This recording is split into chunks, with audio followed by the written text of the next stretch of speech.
and JUTC bauxite.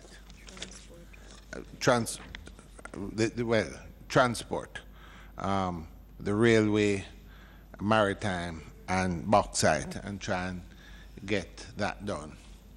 The following week, if this is proposed, of course we know if we have to push back, it is intended to take the Ministry of Justice. That they are ready and the members have their briefs already. And then following that, members, it's proposed that we will recall the Ministry of Agriculture and Fisheries. There are some issues that were outstanding, but not just that. I think it may be useful for the committee to have a discussion with them specifically with regard to the Cannabis Licensing Authority, and for us to have a discussion. Having changed our laws some 2.5 years ago, I think it's important for us to see where we're going and where we're at with that. And then the following week, it's intended to recall the Ministry of Economic Growth to look at the UDC and the NHT, which are two major bodies that we have sort of overlooked in the process, and that's from OPM. So that's the proposed agenda for the committee. We at this point in this session, which would be September, well, now October, November, and the first 2 weeks of December, we do get the fiscal paper. The interim fiscal report usually comes somewhere around this period of time. Oh, it was tabled yesterday. I was absent. I would apologize yesterday. So if the fiscal paper has been tabled, we would have to, whether we take it as a part of one of our meetings, but having been tabled, was it referred to PAAC? It was just tabled for discussion when? So do members believe that the PAAC, we should have we should take a look at it and have some discussions here? Well, if my recollection is correct, Chair, I think that the House should formally refer it to the committee. We can consider it on an informal basis pending that formal reference to us by the House. We'll have a discussion with the clerk. We normally do look at it. If so, it might mean taking either the beginning of next week or the following week's meeting to look at that. And of course, whether it is the end of usually the beginning of December or the first sittings of January, of course the supplementary budget would be put on the agenda somewhere there. So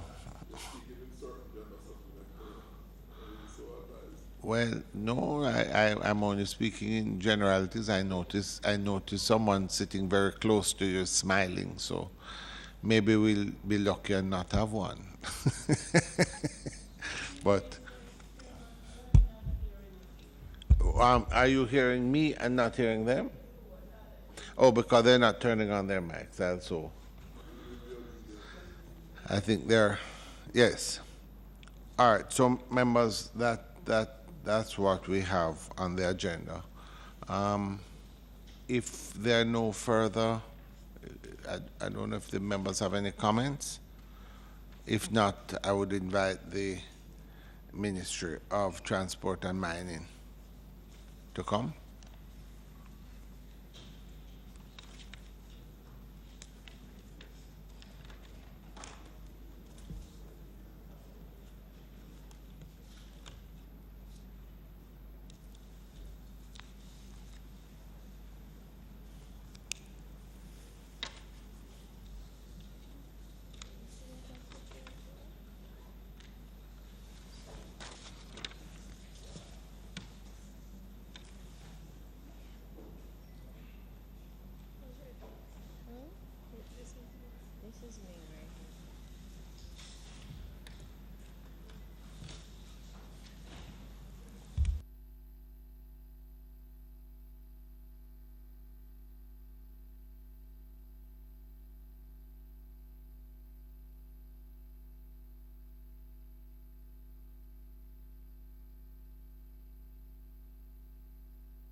Let me welcome the Ministry of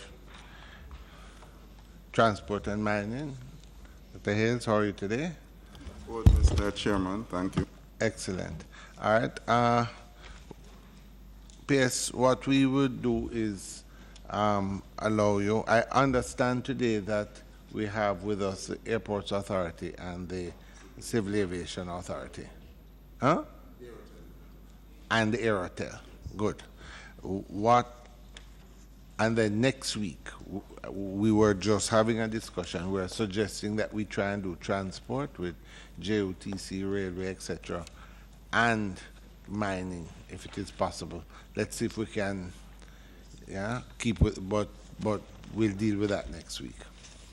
All right, so PS, what I'm going to do is allow you to introduce your team and to give your opening remarks, and then we can start wherever you suggest we start, whether it's airports authorities or civil aviation, and then the members we can take it from there. So over to you, PS.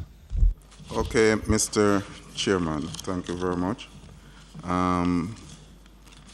In terms of the team, sitting to my immediate left is Mrs. Dawn Smith-Fagan, Acting Chief Technical Director and also Director of Corporate Planning and Performance Monitoring.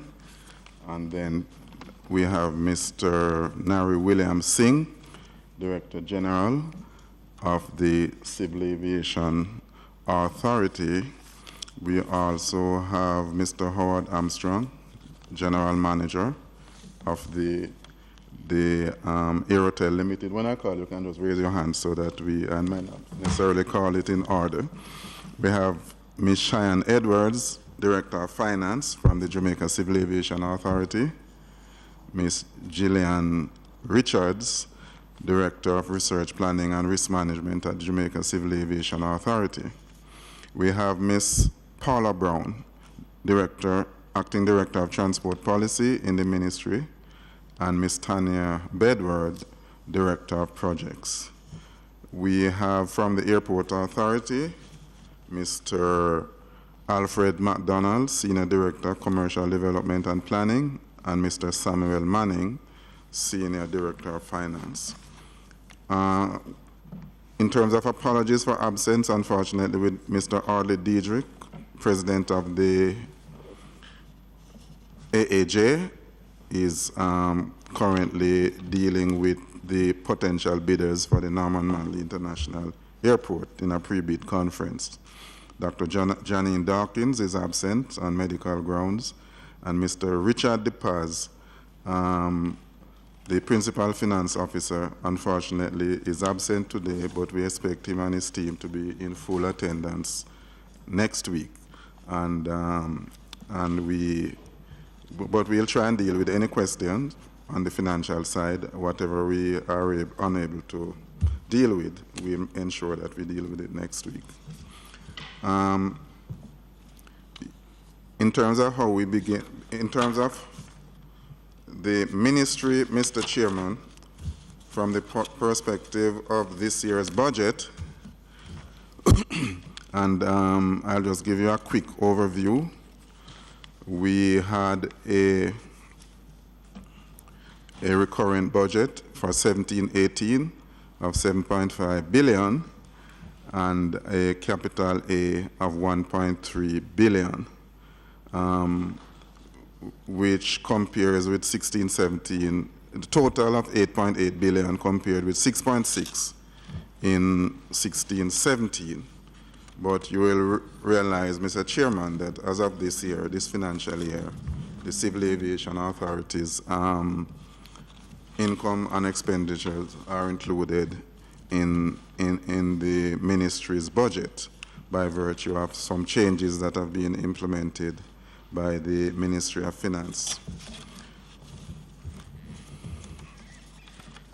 We have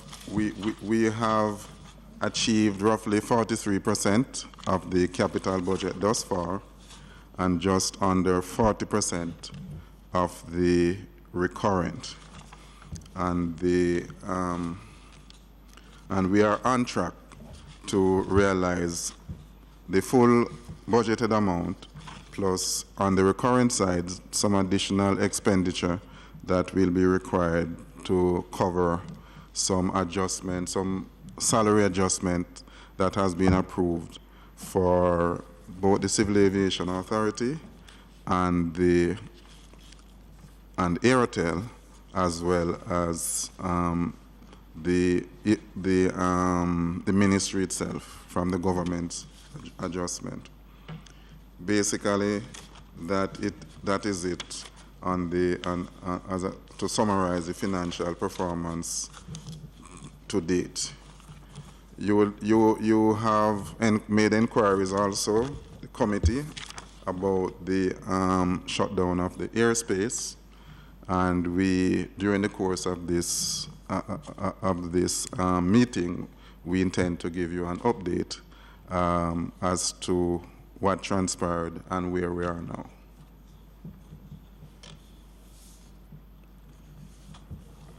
And we stands open, Mr. Chairman, for any questions that the committee might want to ask. Okay.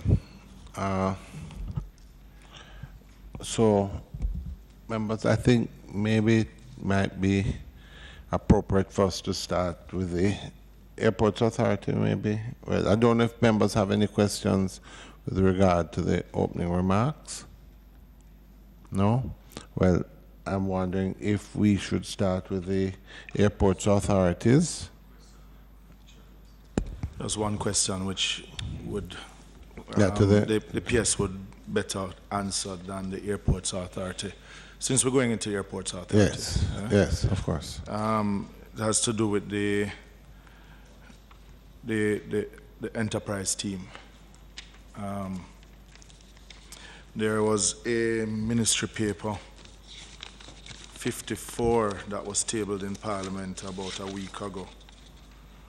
Cabinet agenda and issues, where item 5, an extension of tenure for the enterprise team, where the Cabinet has approved an additional 20 months on the enterprise team from 11th of July 2017 to March 2019. Can you just give us a little background on why such a long period? Because I remember the new chairman, once appointed, said that he would have had it done by December last year. You know, but to see a 20-month extension is quite a bit of time. And I think the deadline that had been set was September of this year. Yeah, so. As you know, Mr. Chairman, the pretender conference is actually ongoing now, and the timetable that has been established take us way down into 2018 for the finalization of the process. I am not sure what would have given rise to the optimism earlier, because our major advisor, the IFC, we work very closely with them in setting the timetable, and the bidding process is a fairly lengthy process. It involves a lot of work on both the bidder's side and on our side, and in order for them to be fully apprised of the issues, not only relating to the airport itself and its operation, but also the Jamaica's economy in general. A lot of work has to be done. They are now here on the pretender conference. We are expecting that to go to tender by is it December of this year? Bidding documents should be ready by December, and a selection process which will take us into 2018, and then the whole process of negotiating the final concession agreement and getting financial closure by later down in 2018. You could give us a little more. All right. Let me ask what we can do. Yes, But just on that, it's just to allow, 1 second, members, 1 second. What we could do is just bring Airports Authority into it, and just because the member can get all his details, and then after they've finished this one question, what I would do is ask the Airports Authority if they could just give us their opening remarks, and then maybe both of you can elaborate on that. But I think it's important so that we don't break the flow of things going forward. So, Right. Thank you, Chairman, members. So the bidding conference, as you heard a while ago, is now taking place. The schedule is that we should be getting the bidding documents out to the 8 prospective bidders by December, and we should get commercial closure by April of next year. And the intent is to get financial closure in the last quarter, October to December. So it is expected that by December 2018, the airport would have been divested, with commercial closure, as I mentioned, in April. We should know who the preferred bidder is by April. That's the intent. And I suspect that is the context within which the extended enterprise team time period would have been granted. just members, if I think, yeah, I'm wondering if we should just pursue the discussion on privatization. just on the privatization, and then allow him to then do his opening. So okay. I just want to just on that though, but the previous enterprise team went forward with the thought that the operators of the Sangston International Airport, they are one of the bidders as it is now. And they had precluded them originally because the thought was that it would not create competition in our two major airports. We only have two. You know, but this enterprise team has allowed them to. And what would have shifted away from, I know it's different members of enterprise team now than then, but I mean, it's really just common sense, really. I mean, where competition is concerned, that you would probably look for another and preclude them from this bidding process. What would make the difference now? That why we would have allowed them to enter into the process? I think the enterprise team is guided by government policy to some extent, Mr. Chairman, and the feeling is that to include them would enhance the chances of success of the bidding process. I think they would have appealed to the government and expressed their concern about having been excluded, and on that basis, after due consideration, it was decided that they would be included. Yeah, but that still doesn't help the in terms of the competition. Yeah, but it doesn't still help the competitive basis on why they were precluded from the beginning. Part of why they were excluded at the outset, competition was one, but the other was, I think, the prevailing thought at the time was also just having one entity controlling, you know, all of our aviation, a significant stake in our aviation industry. Which had precluded them because the thought was that that should not attain. Yeah, so that's why I'm trying to get from your PS what would have changed, because if they are the preferred bidder, then that is what will be established of one entity controlling our two main airports. Well, as I said, it's really a shift in government policy, And basically that is what would have guided the enterprise team. I really cannot say anything further on that. Member Campbell. Mr. Pierce, I too have a little concern. Would that team that you have now allowed as part of the process, would they have been privileged to information which the others would not have the benefit of? No, all the information would have been open and available to them. In the information which they had and which they were able to dissect and go through, they've had the benefit of the years of having that information.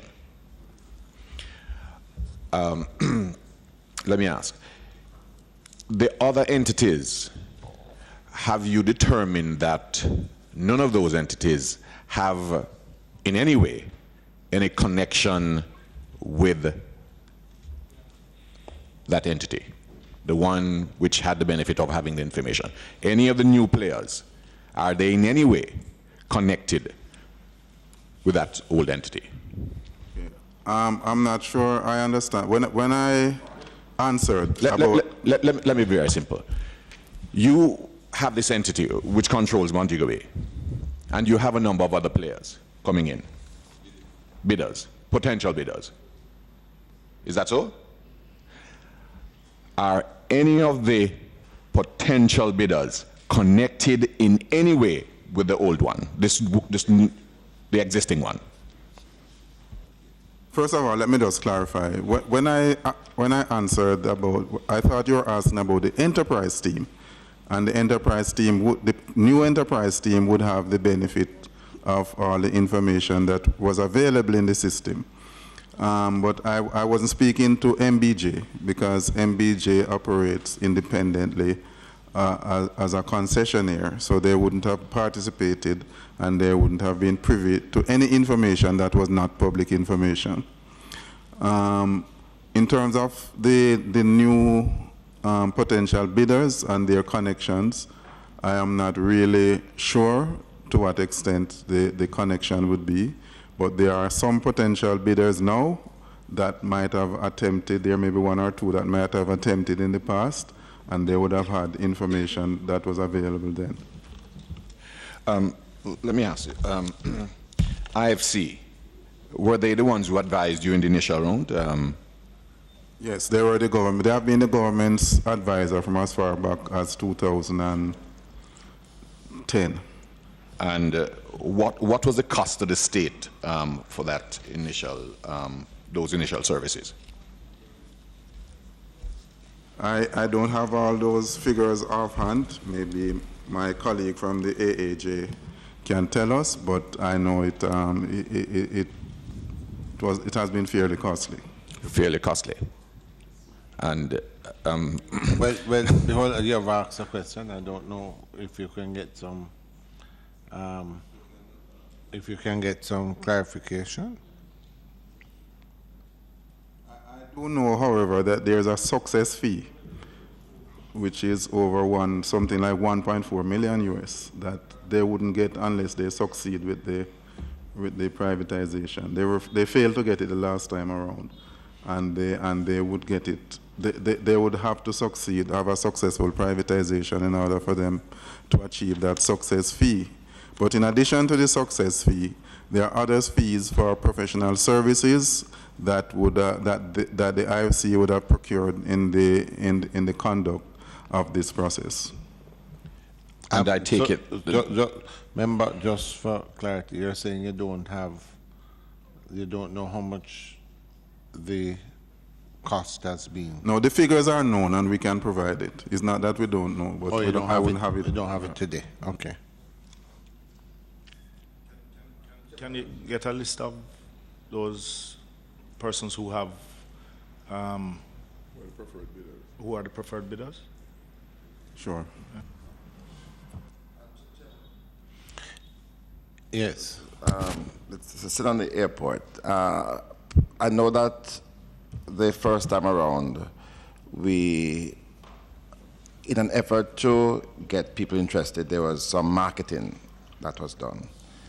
And I think there was a failure to effectively position the airport as viable for the future, and many persons weren't clear on the numbers that they were foreseeing for the future.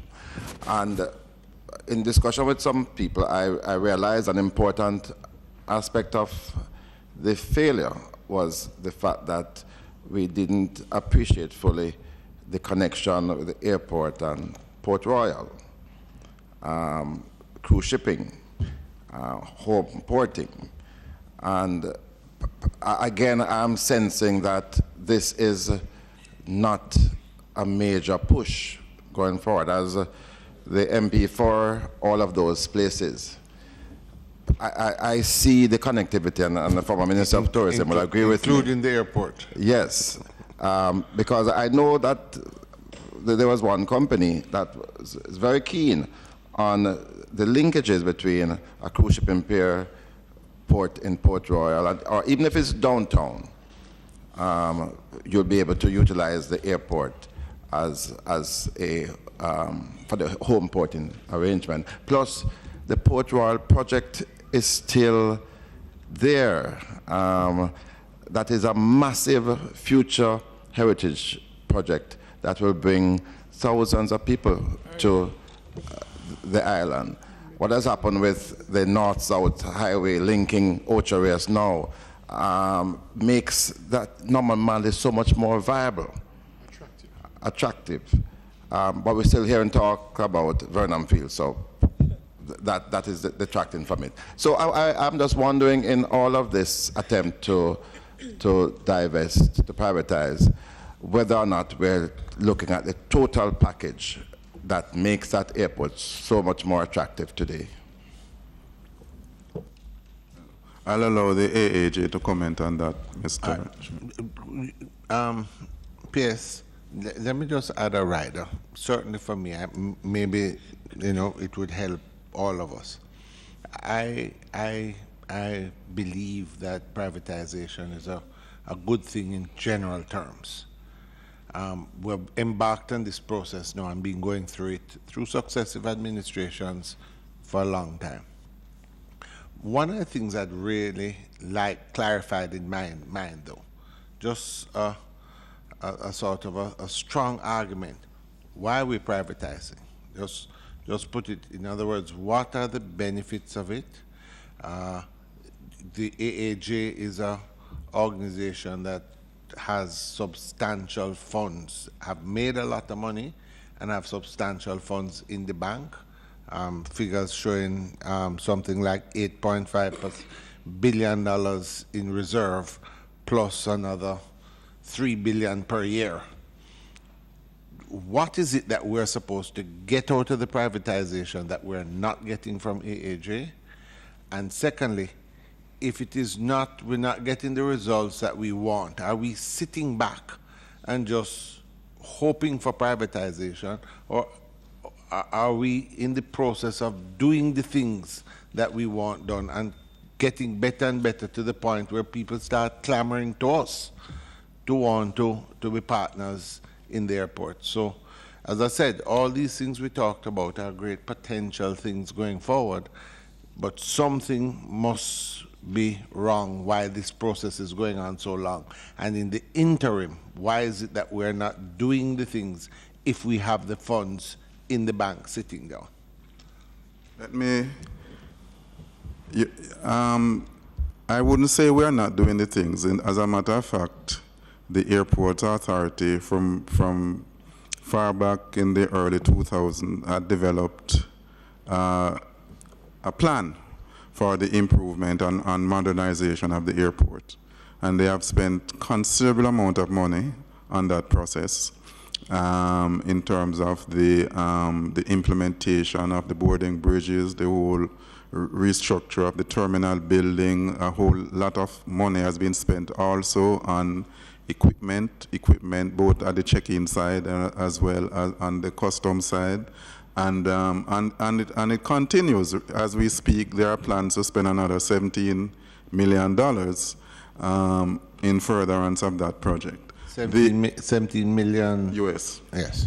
So it's not that they're not doing anything, but I think in terms of the decision to privatize, I think that might be a little bit above my pay scale. It's a government decision that commercial activities like airports are best carried out by the experts in the area and the investors, and also that it would bring in investment. There are still work to be done. I think there's an investment package of close to $100 million US that the new owners, the new operators will have to undertake, and that is what continues to drive the divestment privatization process. But really and truly, we are carrying out government policy in that process. And despite how individually people may think otherwise, I think there's an excellent management team out there, and as you say, the potential is always there for it to continue to do well. The trend over the last 3-4 years, there's a trend upwards in terms of profitability, significant improvement, which make the outlook a little bit better now than it was at the end of 2015. So there's always that. But as I said, it's really government policy, and these are relevant questions that should inform government policy. I see Mr. McDonald chomping at the bit. Go ahead, Mr. Right. So the PS has spoken to the why question. I want to speak to the question raised by the member regarding what are we presenting now. So at the investor conference, and indeed when we've had discussions with the various prospective bidders, we are speaking to all of the offerings of Kingston, as well as the great linkages now created to Ocho Rios. So yesterday, for example, we spoke to the development in hotel rooms, all of the possibilities there. We spoke to Port Royal and the cruise shipping, as you mentioned, and the fact that Kingston has become a talking point, even with respect to the New York Times mentioning Kingston as one of the 52 places to be in the world. So the value of Kingston as a destination is what the bidders are hearing and are excited about. So that connectivity has been made to speak to what Norman Manley means for the potential bidders now. I want to also mention that the interest from the 8 bidders is very great. Not only have we had them coming to the bidders conference, but they've come with large numbers. So we're saying that they're seeing that the asset is worth quite a lot for investment purposes. The other thing I'll mention, which is a critical point you made, is what are we doing now? So we maintain the consideration that we are a going concern, and hence we are into route development, we are into developing the various opportunities for commercial and aeronautical revenue growth, and hence the performance that you heard about and that you are seeing on the table. We know that given the imperative of privatization, and the PS has said it, the imperative of privatization is policy. And we have been speaking to this question that it is a strategic policy of the government, as we understand it, to privatize non-core government functions. Sangster went, Norman Manley was always to be in that particular context, and this is what we're doing now, executing policy. So we are operating as a going concern. We are getting the routes as best as we can at this point in time, and developing revenue streams to bring in additional funds for the government. Can I, Mr. Chairman, quickly? Page 14 and 15 of this report has the list of preferred bidders. And just to point out on the policy also, one of the drivers of the policy is also the reduction in the size of the public sector, which is embedded in our IMF agreement. But I'd ask just to, because the Airports Authority, and I hear you on that going concern and everything. But I come back to my original point on the competitive nature between both and having the same operator, which is a possibility. From the Airports Authority's standpoint, what would have changed to help to guide that policy in bringing in this, the operator from Sangster International Airport? If it is that you want to drive that growth in air traffic and everything, I mean, you know, what would drive that change? Because the minister would have been advised, that especially you, the operator of the airport now, what would have changed?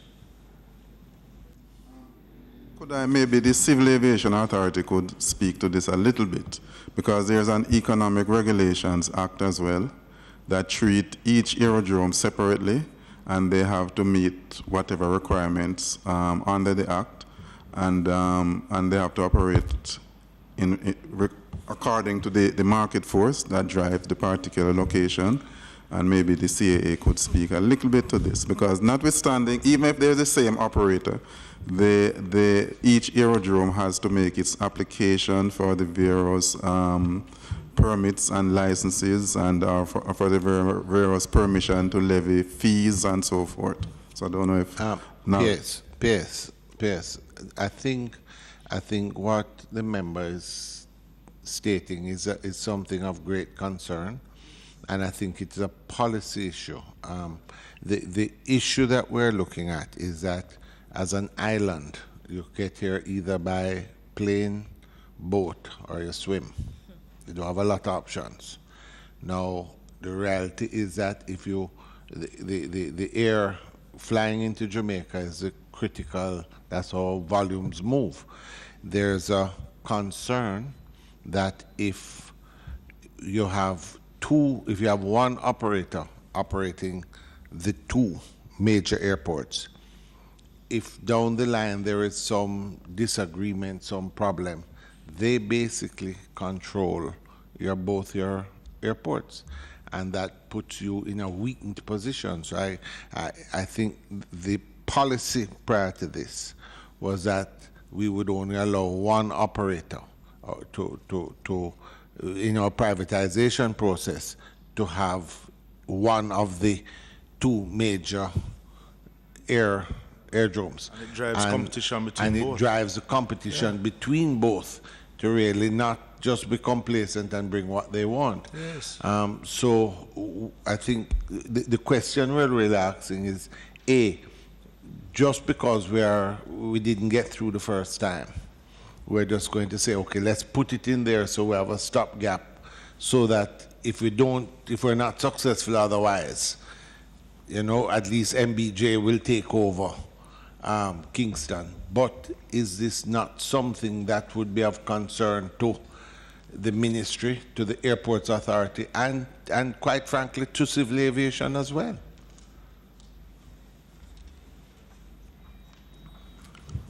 The point is well taken, Mr. Chairman, and I'm sure those were some of the considerations that would have informed the policy decision to proceed with allowing them to participate. I guess this one is above your pay scale too. Yes. Well, remember, I think... So I am going to table some questions in Parliament. I was just about to say No.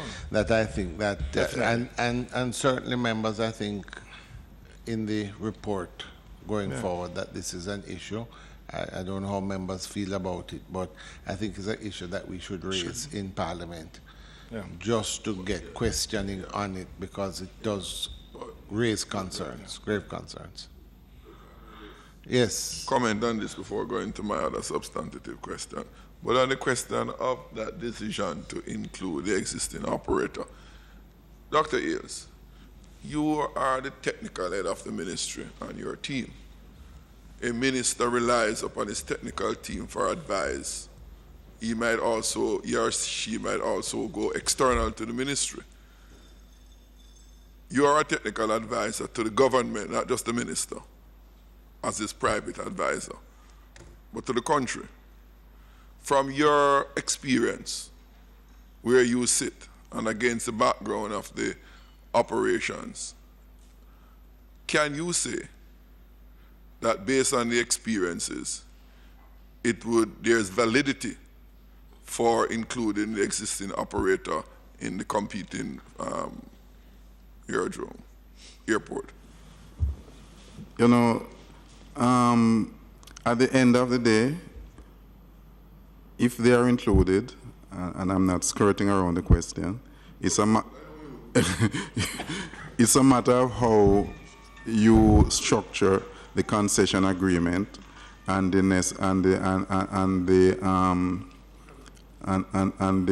legislative framework surrounding how they operate.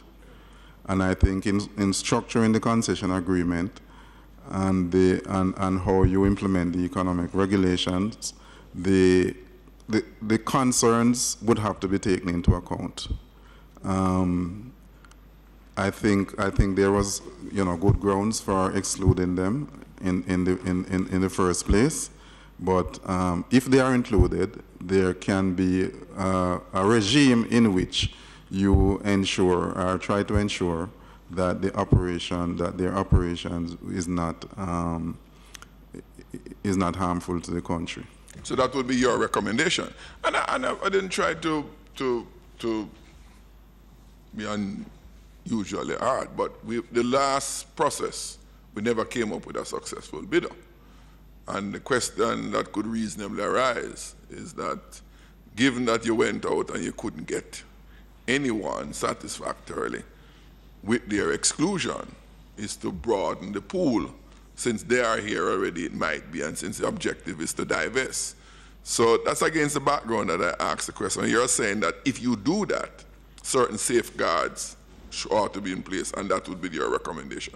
Okay, fine. That brings me now. Member Jackson, just not to, I know you have another substantive, but if you are in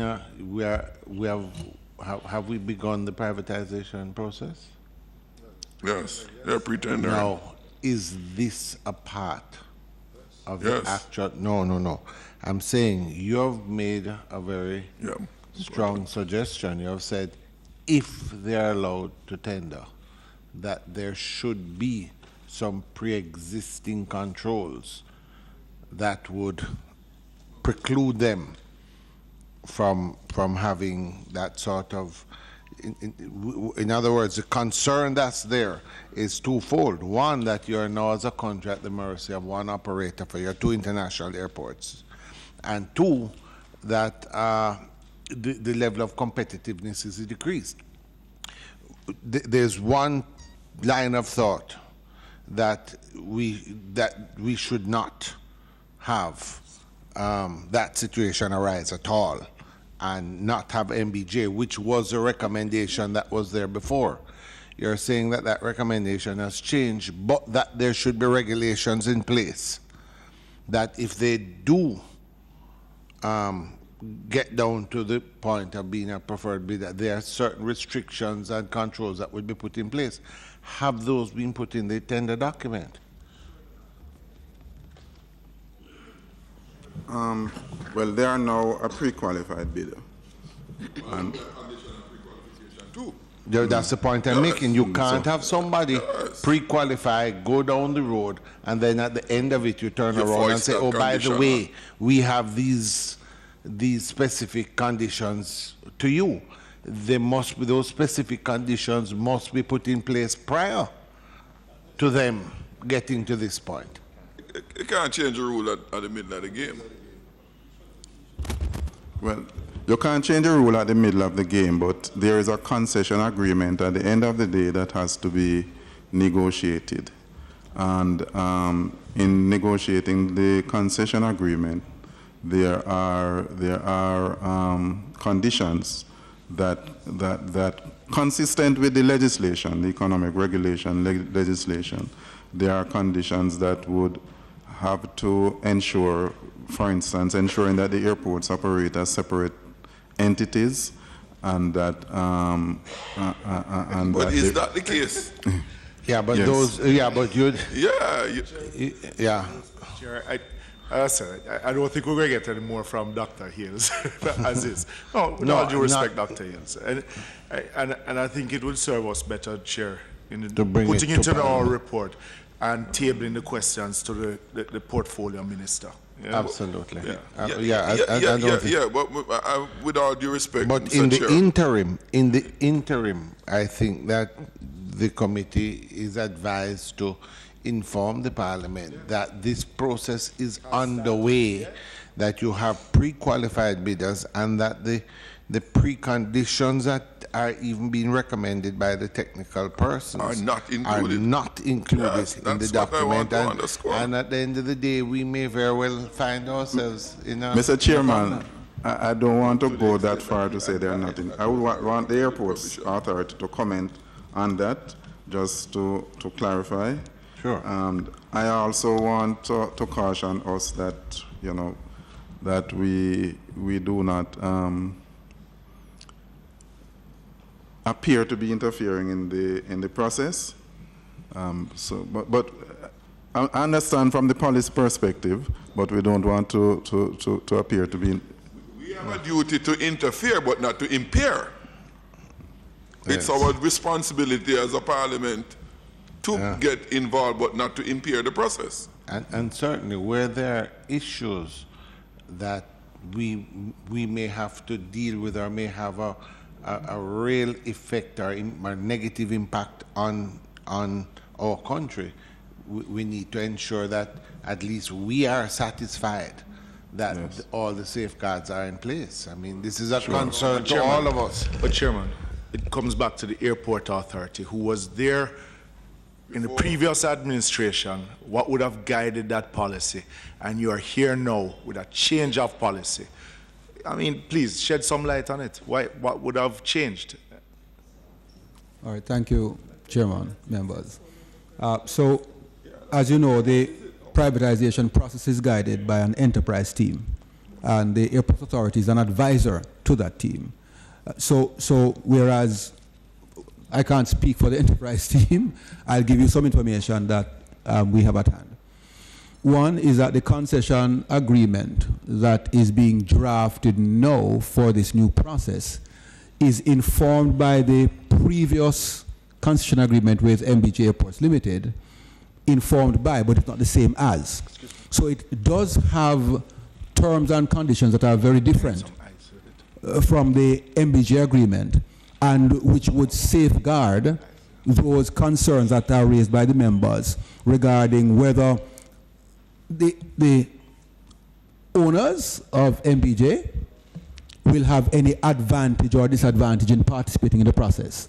I'd like to also clarify that it is not the same concessionaire necessarily, because whereas the MBJ concession is comprised of Gap and Vantage, there's a different construct for the bidders into the Norman Manley project. So it's not the same entity, even though you do have similar shareholders. The other point I want to make is there are considerations that would have been made by the organization, the enterprise team, including the fact that one operator of both entities can have strategic advantages for the country as well. So it is a pro and con thing. So when you're doing procurements, for example, of capital assets, fire equipment, bridges, etc., procuring that for both entities would yield a financial saving or benefit. And those kinds of contracts, management exchanges, etc. So you do have financial and operational benefits from one operator managing both airports. But that is not the overriding condition. The overriding consideration is that if you open it up to different players, including MBJ, you can set, and already have been set, conditions that separates the NMIA concession from MBJ's concession, both in terms of economic regulation and in terms of operating modality. So whoever gets it anyone uploaded it, has a new entity that the AAJ and the CAA have to deal with. It's a new entity. New owners, new entity. So that's the consideration.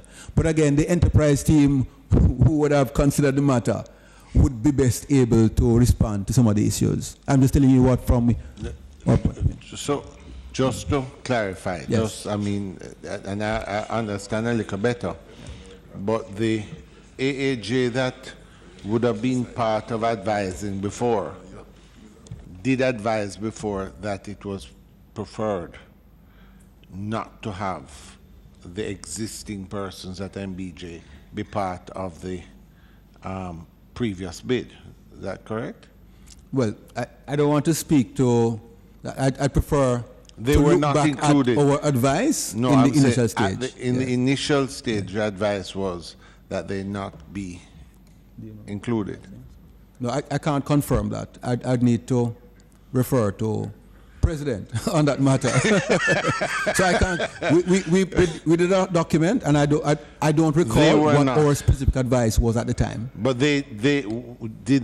but I had understood that they had wanted to do a bid last time. They were interested last time? Yes, they were. So why They were. were they not allowed? Again, it's a policy decision. But that's the based point I'm on- making. So Yeah, I'm just based saying on- to you, yes. if there was a policy decision before that they not be allowed, I'm just saying to you, that has changed. Right. And I'm just saying to you, as one of the advisors, in your estimation, what would have caused the change? Right. So as I indicated before, after having that process which did not result in a bid, all factors, including comments from the persons who submitted or did not submit bids, would have been taken into consideration, and these factors would have been given to the enterprise team for deliberation. So again, the enterprise team is really that unit that could properly respond to that. Yeah. So what you're really saying is that your concerns that guided you before may remain, but that the process was not successful. So it's more important. The more important thing is to have a successful process. It overrides the concerns that we had before. Well, no, it incorporates the concerns, just that better information is now available. All right. Can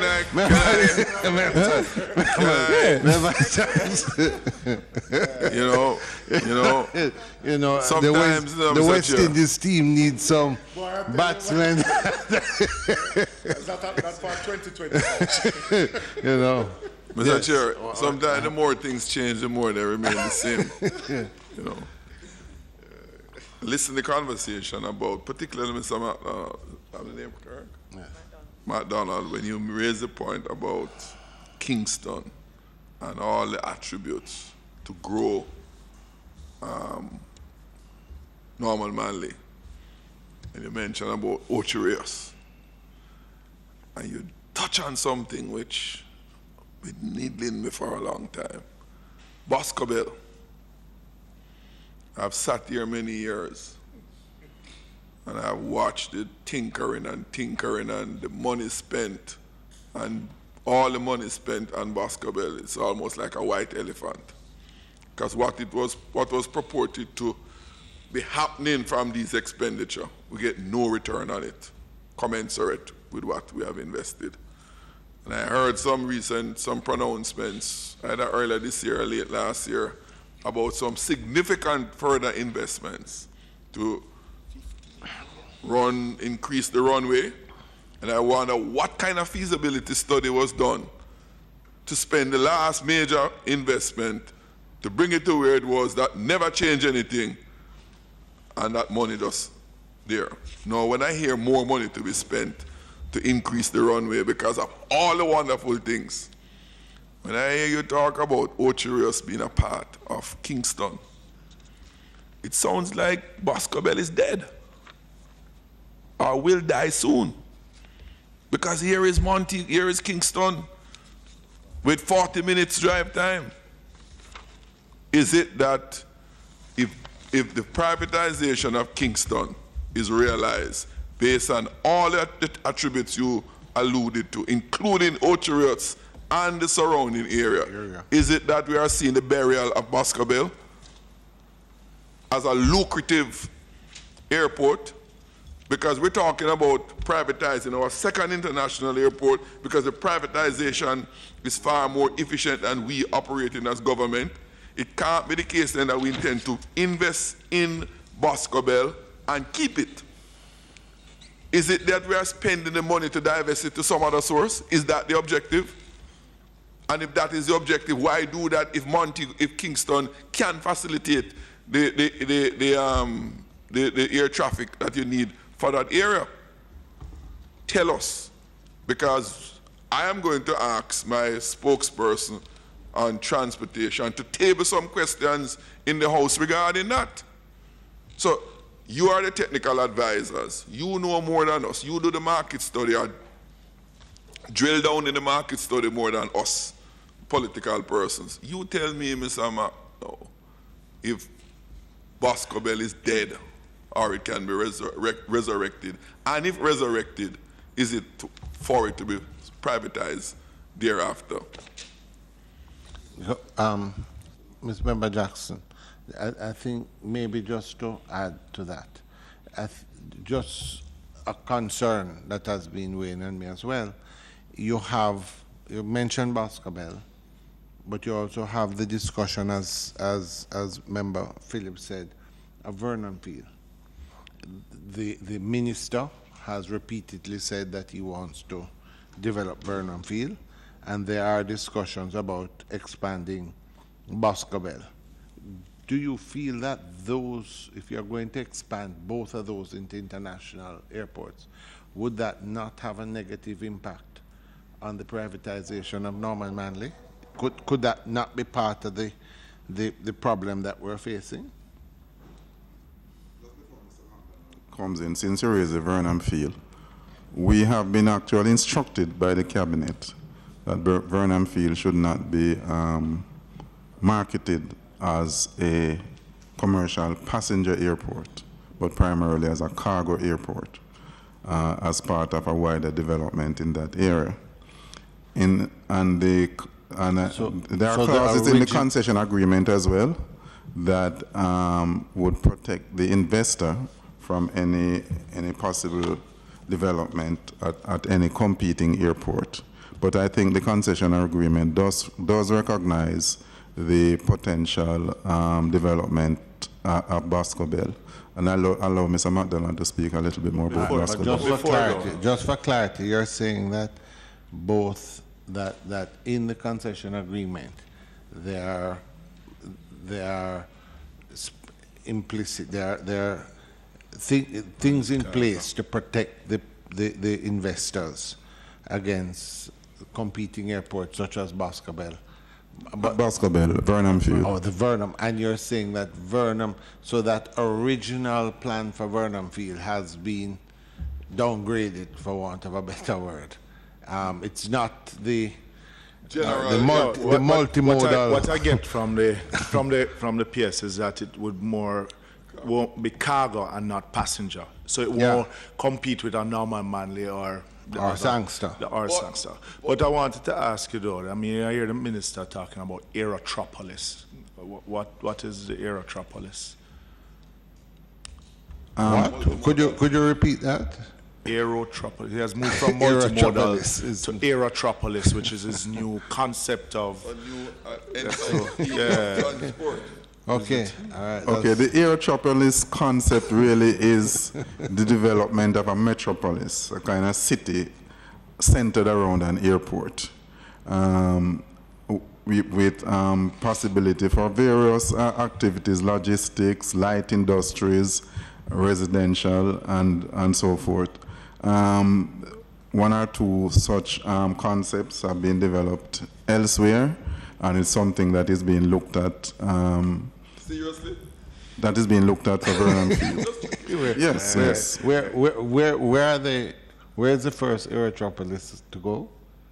Well, Vernon Field is being considered as the Aerotropolis. So that is what the cabinet approved, the Aerotropolis. To look at it as an Aerotropolis or a cargo hub. No. The cabinet instruction simply said that we should not be looking at Vernon Field as a commercial passenger airport. No, I understand that. Yeah. But no, my head is being blown apart. Mr. Chairman, I raised my concern about Boscobel and the privatization for Norman Manley. Over 45 minutes from here to there. Maypen is 25 minutes from Kingston, shorter on the highway. Is it then, Mr. McDonald, that the concessionaire for Norman Manley is prohibiting cargo and only passenger? No, answer me, yes or no. Is it that cargo is prohibited in Norman Manley? Because if cargo is not prohibited, that means that cargo can compete with Vernon Field 25 minutes away? Help me to understand this. Right, so cargo remains a part of the remit of both international airports. Yes. Norman Manley, Sangster. What is being considered under the concept for Vernon Field is much more of a mega volume cargo operation that can't be facilitated by either the runway at Sangster or Norman at this time. So the very large cargo aircrafts can't land or rather take off fully loaded at either of the two airports now. So we're talking about cargo coming from Far East. With your permission, Mr. Yes. Chair, in your answer, Mr. McDonald. Yes. No, Sangster is now being developed. I saw somewhere where they're looking at extending the runway. Right. So expansion is an integral part of their existence. Yes. Can the runway at Norman Manley be expanded? Yeah, so It can be expanded. Yes, so let me speak to that. So the extension of the runways at both Sangster and Norman Manley, they're going down under two specific reasons now. One is to achieve what is called RESA, Runway End Safety Area. That's an area, if the aircraft overshoots, then it has an additional runway to be able to take care of that. That's mandatory, or civil aviation can speak to that. So ICAO indicated that this must be done. So we are putting in runway to do RESA in the first instance. There is a consideration as well for whether we do additional extension of lands to accommodate additional flight operations. So you won't get up to 40,000 feet of runway. Just turn on back your mic.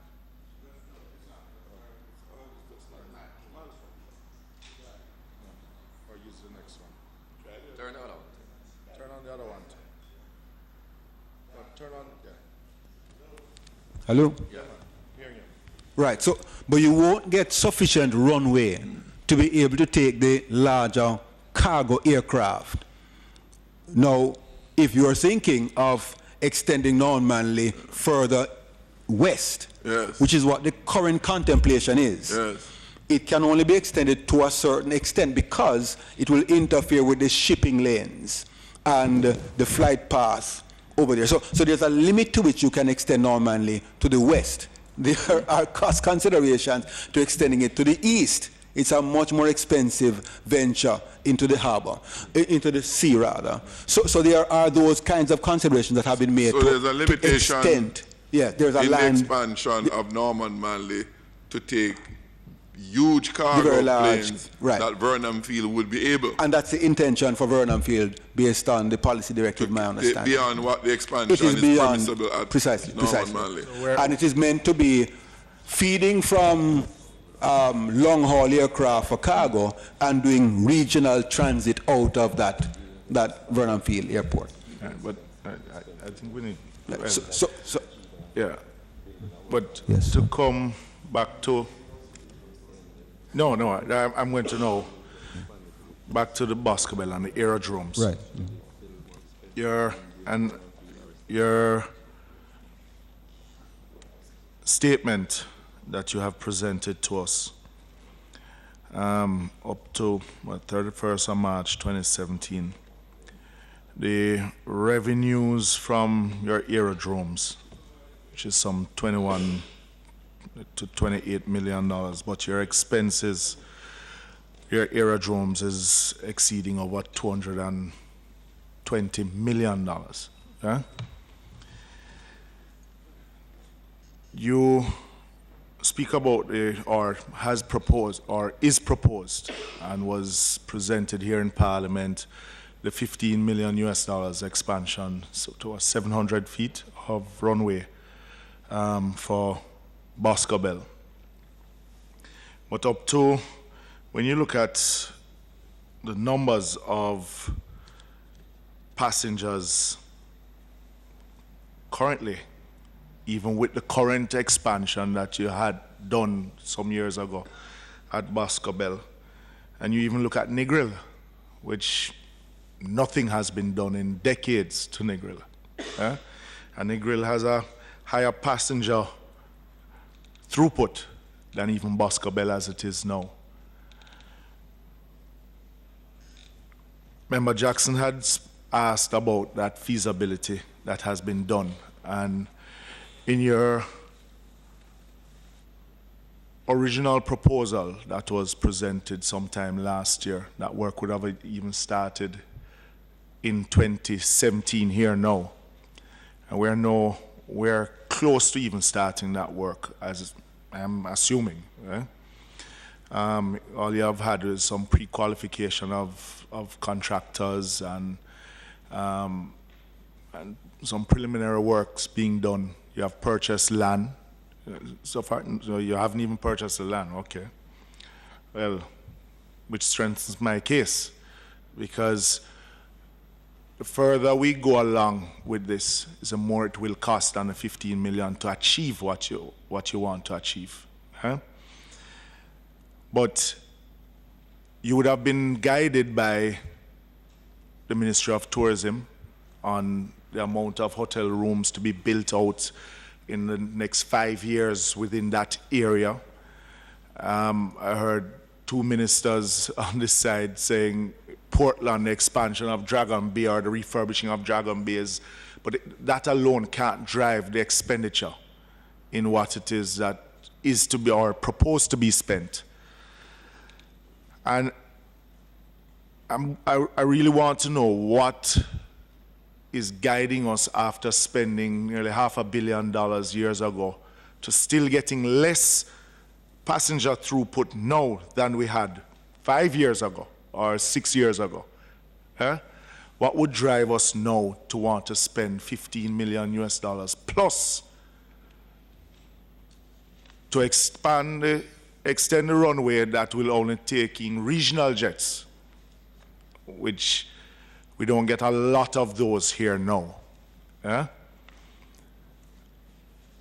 And, you know, it makes me question also the validity of the PIMSEC or PIMC or that, what is a public sector investment management committee of the Ministry of Finance that would approve a project like this at this point in time. And my worry is because there are those who see the cash reserves of the Airports Authority that feel free that we should just tap into it, because if they had to go to the Ministry of Finance for money for it, they wouldn't get it. And I'm sure that PIMSEC would not approve it. But what is driving now this project, why it is that we're moving forward as is to bring it to reality? Chairman, members, a couple of things on Ian Fleming. So one, the investment so far in Ian Fleming intended to have attracted general aviation aircraft, small operators of aircraft, to come to Jamaica. And rightly said, the numbers are not showing that we have achieved that. And there are a couple of reasons for that. Not the least of which is that we've had some negative marketing from significant general aviation players about Jamaica as a destination, or rates and charges, etc., etc. So we've had that experience. Secondly, though, in going to market and discussing not only with general aviation practitioners, but regional jets, there is a distinct possibility, and indeed not only a possibility, a move on as we speak, to do incremental adjustment of the runway to be able to attract regional aircraft. Now, some of those regional aircraft are not able to come in now because of the runway width. And the thinking is that phase one, a part of the developmental process, is to get the width sufficient to be able to allow those 100-seater aircraft, commercial aircraft, 90, to get in. 90 to 100. Yeah, So, precisely, right, to come in. And as I said, as we speak, we are treating with a potential airline now to start operating fairly soon. So it will require additional capital expenditure to get it over that doable runway capability for that size aircraft. The next phase of that, which you heard of in the 50 million, which in fact we are still evaluating, right? Because as you know, that preliminary number was put down subject to. That's my problem. I know, but That's my problem. Let me complete. Because you haven't even started talking about the immigration. Because you're talking about additional labor. You're talking about Yeah, well, let me give let me give you the context. So the initial adjustment, i.e., additional runway width, within the context of what we have operating now, should be able to see this additional traffic coming in, and that should is really a wood. It's going to be able to happen. We have 2 such airlines that we're talking with now. That additional 700 foot of runway is intended now to add additional capability for a longer haul, larger type aircraft to come in to use Ian Fleming for the same purposes. So for the regional jets, because as it is now, your current runway can't accommodate the regional carriers. In terms of width, not length, in terms of width. All right.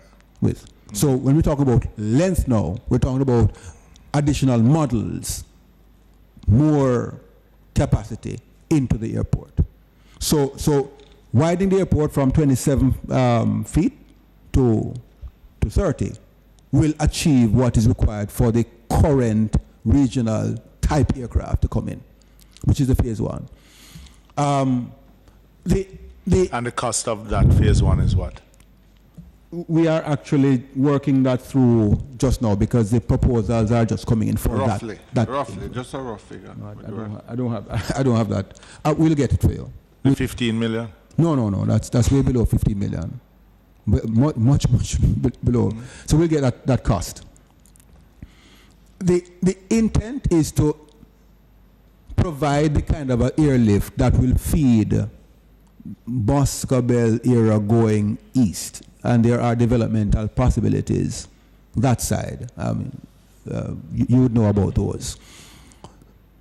We do have very, very strong arguments, commitments, if you will, from hotel players that have spoken to the need for that kind of direct lift into a Boscobel area, and hence this kind of a move. So incrementally moving it to the 30 will cause that phase one development of traffic, and the thinking is that the phase two will cause additional traffic to flow in. But Ministry of Tourism, when I did my own research, said that they, projected within the next 5 years no more than about 3 hotels along that stretch going east. But because the cost as it is now, as you described, is going to exceed the 15 million US dollars to extend the runway and to widen. And the phase 2 was to expand the immigration and customs hall, or phase 1A, as you described it, right? And the negotiation with the 2 carriers that I've been hearing about that from last year. Yeah, going now. But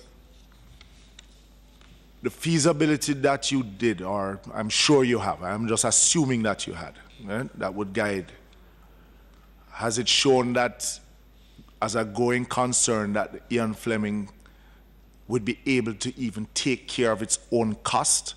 Because as it is now, I mean, your airdromes, you are some 220 million in the red on an annual basis from your aerodromes.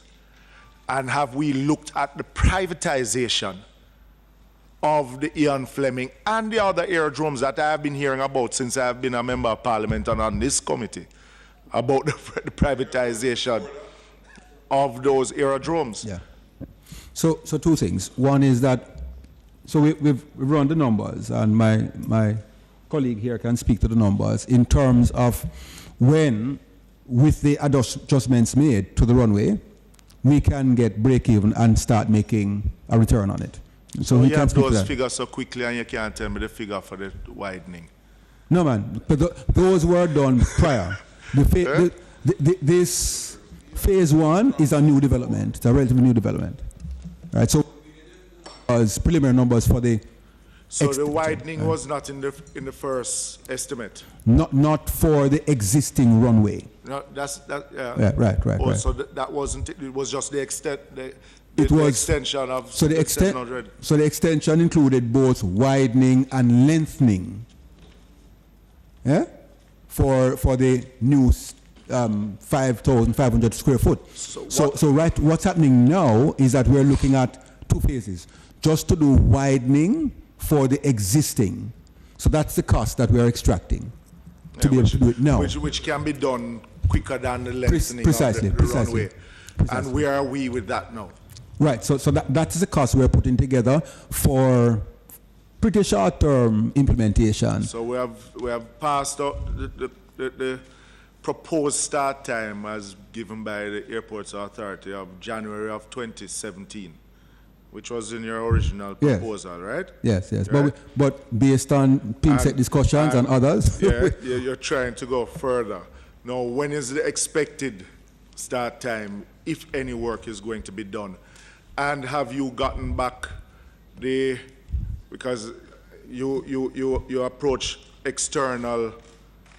external entity to do some feasibility on the airport?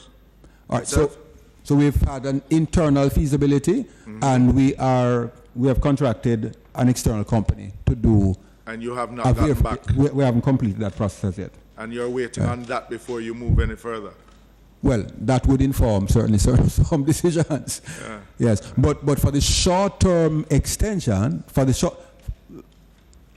for the widening, that is for us a no-brainer. I mean that we have literally commitments for, and would not cost a lot of money. What about the privatization? Right. So let me move to that one. So the intent, based on my understanding of the policy directive, is that when we have completed the NMIA PPP process, we will look at the other domestic aerodromes and Ian Fleming to look at privatization models for them. Just here in the sectoral debate, the ministers mentioned that the one in Portland, Ken Jones? Ken Jones is basically gone. And he said that he's in negotiation with others for the Ian Fleming. Yes, so you're saying something different to No, me. man, no. It's the same thing. No, but you just said to me that after. So that's 2019. No, but here's what I'm saying. We do have some unsolicited proposals. And I think that's what the minister was speaking to. Unsolicited proposals. So whether they get terminated or conclude or not, that's another question. Right? At the time the minister spoke, he spoke about those. But the policy is, whether we get unsolicited or not, privatization of those assets will be the thing to do after NMIA. Believe me, it seems as if we're confused between policy and what is fiscally prudent. And that's why I raise the issue, because, I said it even in my own sectoral presentation. with the proposed road expansion and rehabilitation from Harborview to Port Antonio, which will cut your travel time to Port Antonio by probably half. Seeing you have the highway from Mandela to to Ocho Rios, which has cut your travel time by over an hour. You know, we have to look at these developmental plans and how it is we spend. We can't keep on speaking to the poorer Jamaicans and say we have no fiscal space to do X, Y, and Z while we are spending. And my concern is that seeing the amount of reserve that the Airports Authority have, that we don't just go on a spending spree because we feel that it's a policy or I want to leave a legacy of something. A legacy. And I've said it before, I had the same concern about the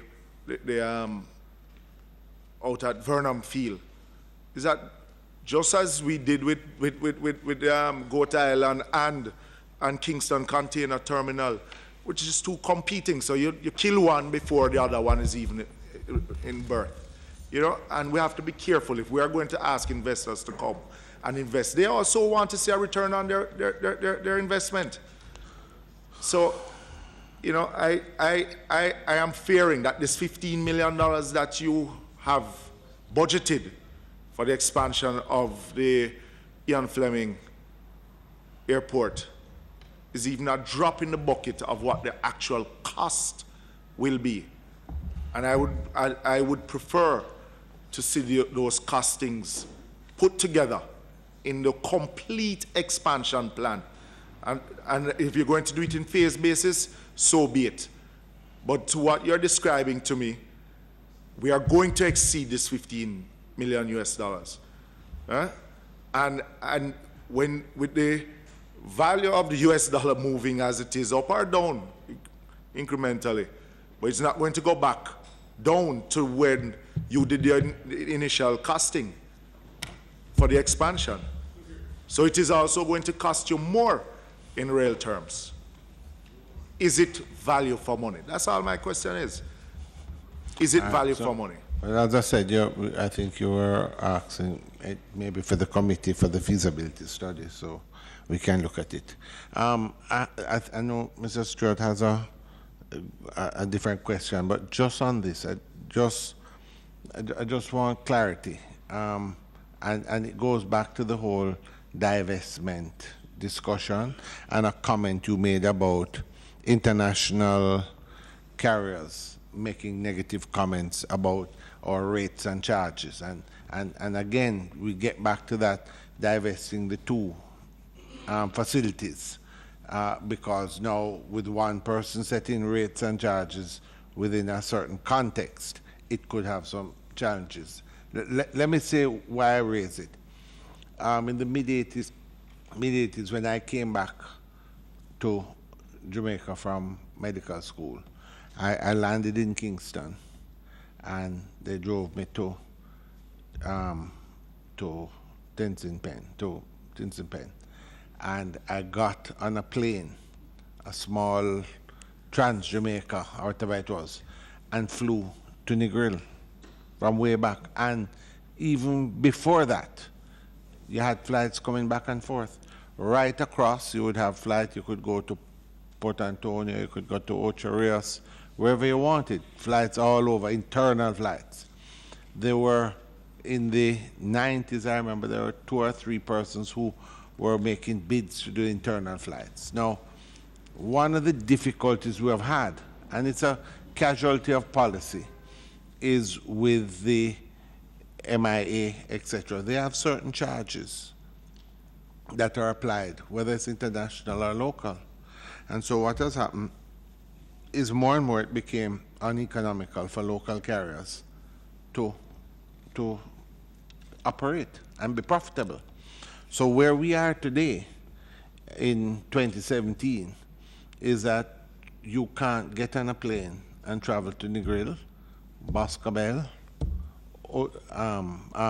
Port Antonio, none of them. And the reason you can't do it is there's no internal.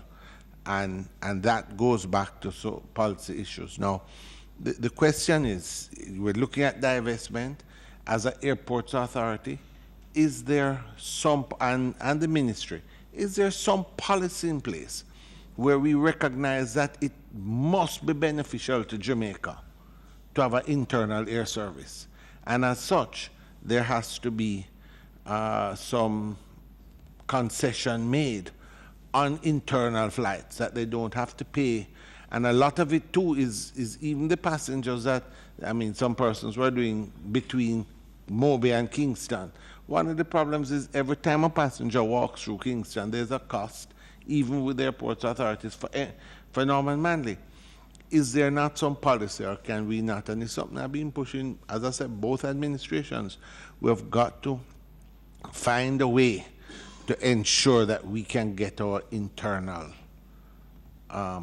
airlift back up in place. There are persons who would want to run it, who would be very interested. It's something that can be very profitable, very profitable. However, the charges, and what they need to do is look at dropping those internal charges, which it must be better to get less of something than getting plenty of nothing.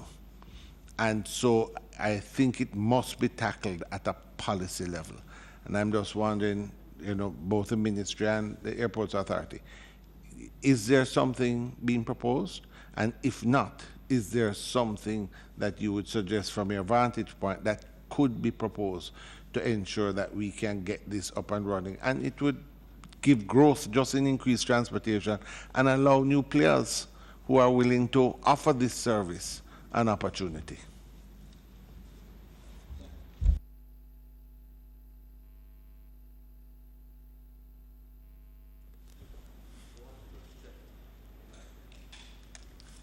Chairman, you have raised a pretty important point, something that we have had some serious dialogue about. In fact, I'm going to invite my colleague from this JCA to also comment on it. We have sat down and we have formulated a collaborative team, including local aviators, to look at the issue of the demise, if you will, of domestic aviation. It's a concern for us. It has been a concern for a number of reasons and a number of ways. Rates are one of those considerations. But there are other considerations as well. And I'm going to invite Narising to speak to that. Thank you very much. Morning, Chairman, members. So as Alfred said, we have recognized certainly a decline in what we call general aviation traffic, domestic operations. And so we have formed a team, the Civil Aviation Authority, the Airports Authority, and key members of the general aviation fraternity to identify their challenges and to work at overcoming those hurdles so we can encourage their development. We have had some successes, some of which from the civil aviation point of view was the requirement to have an air operator certificate valid for only 1 year. They said it was difficult for them to seek any kind of financing with a certification that was valid for only a year. We have been able to address that, and their certification now no longer has an expiry date, but they have to continue to meet the requirements of the regulations. I can also advise the committee that as far back as 2009, the Civil Aviation Authority had eliminated all fees, Civil Aviation Authority fees, for domestic operators. You know, so these are some of the things that we're doing to encourage the industry. But in recent times, we have revived that project, and we're working closely with the Airports Authority and the GA operators. Well, it must have some end. At the end of this process of evaluation, what you really want is some persons to put in a bid to reestablish the service. Do you have any sort of timelines, and are you bringing in, as I said, the operators of a Sangster to ask what they will put on the table, giving the benefits to them of being able to land persons at Norman Manley on British Airways and shuttle them across to Sangster if necessary. It's a benefit to everyone, but it's just that we tend to find a way to make everything so difficult. The last time, if you landed, you had to go through the international route and go through to travel to Montego Bay, you had to go through, almost have a walk with your passport. So it's just that the technical aspect, we're just not making it easy.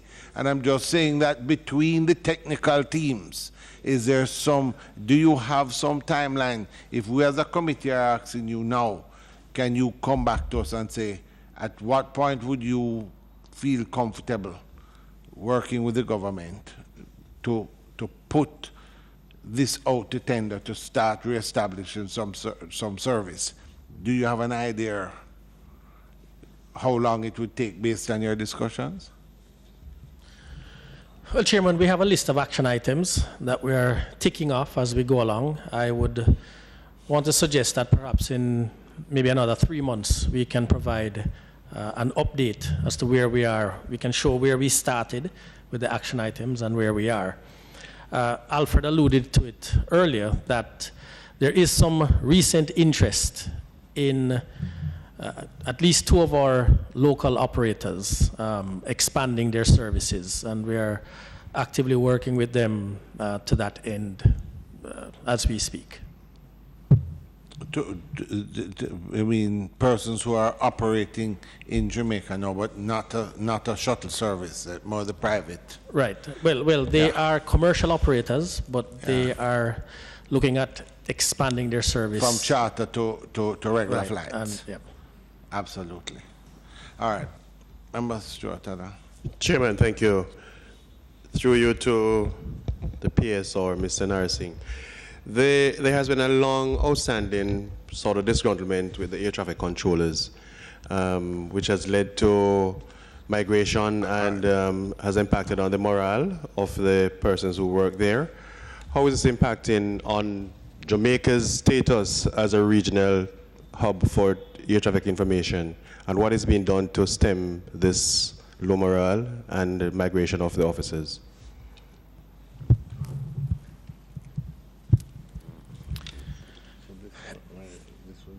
Our attrition rate at the CAA has been quite low. I mean, a number of our employees are there for quite some time.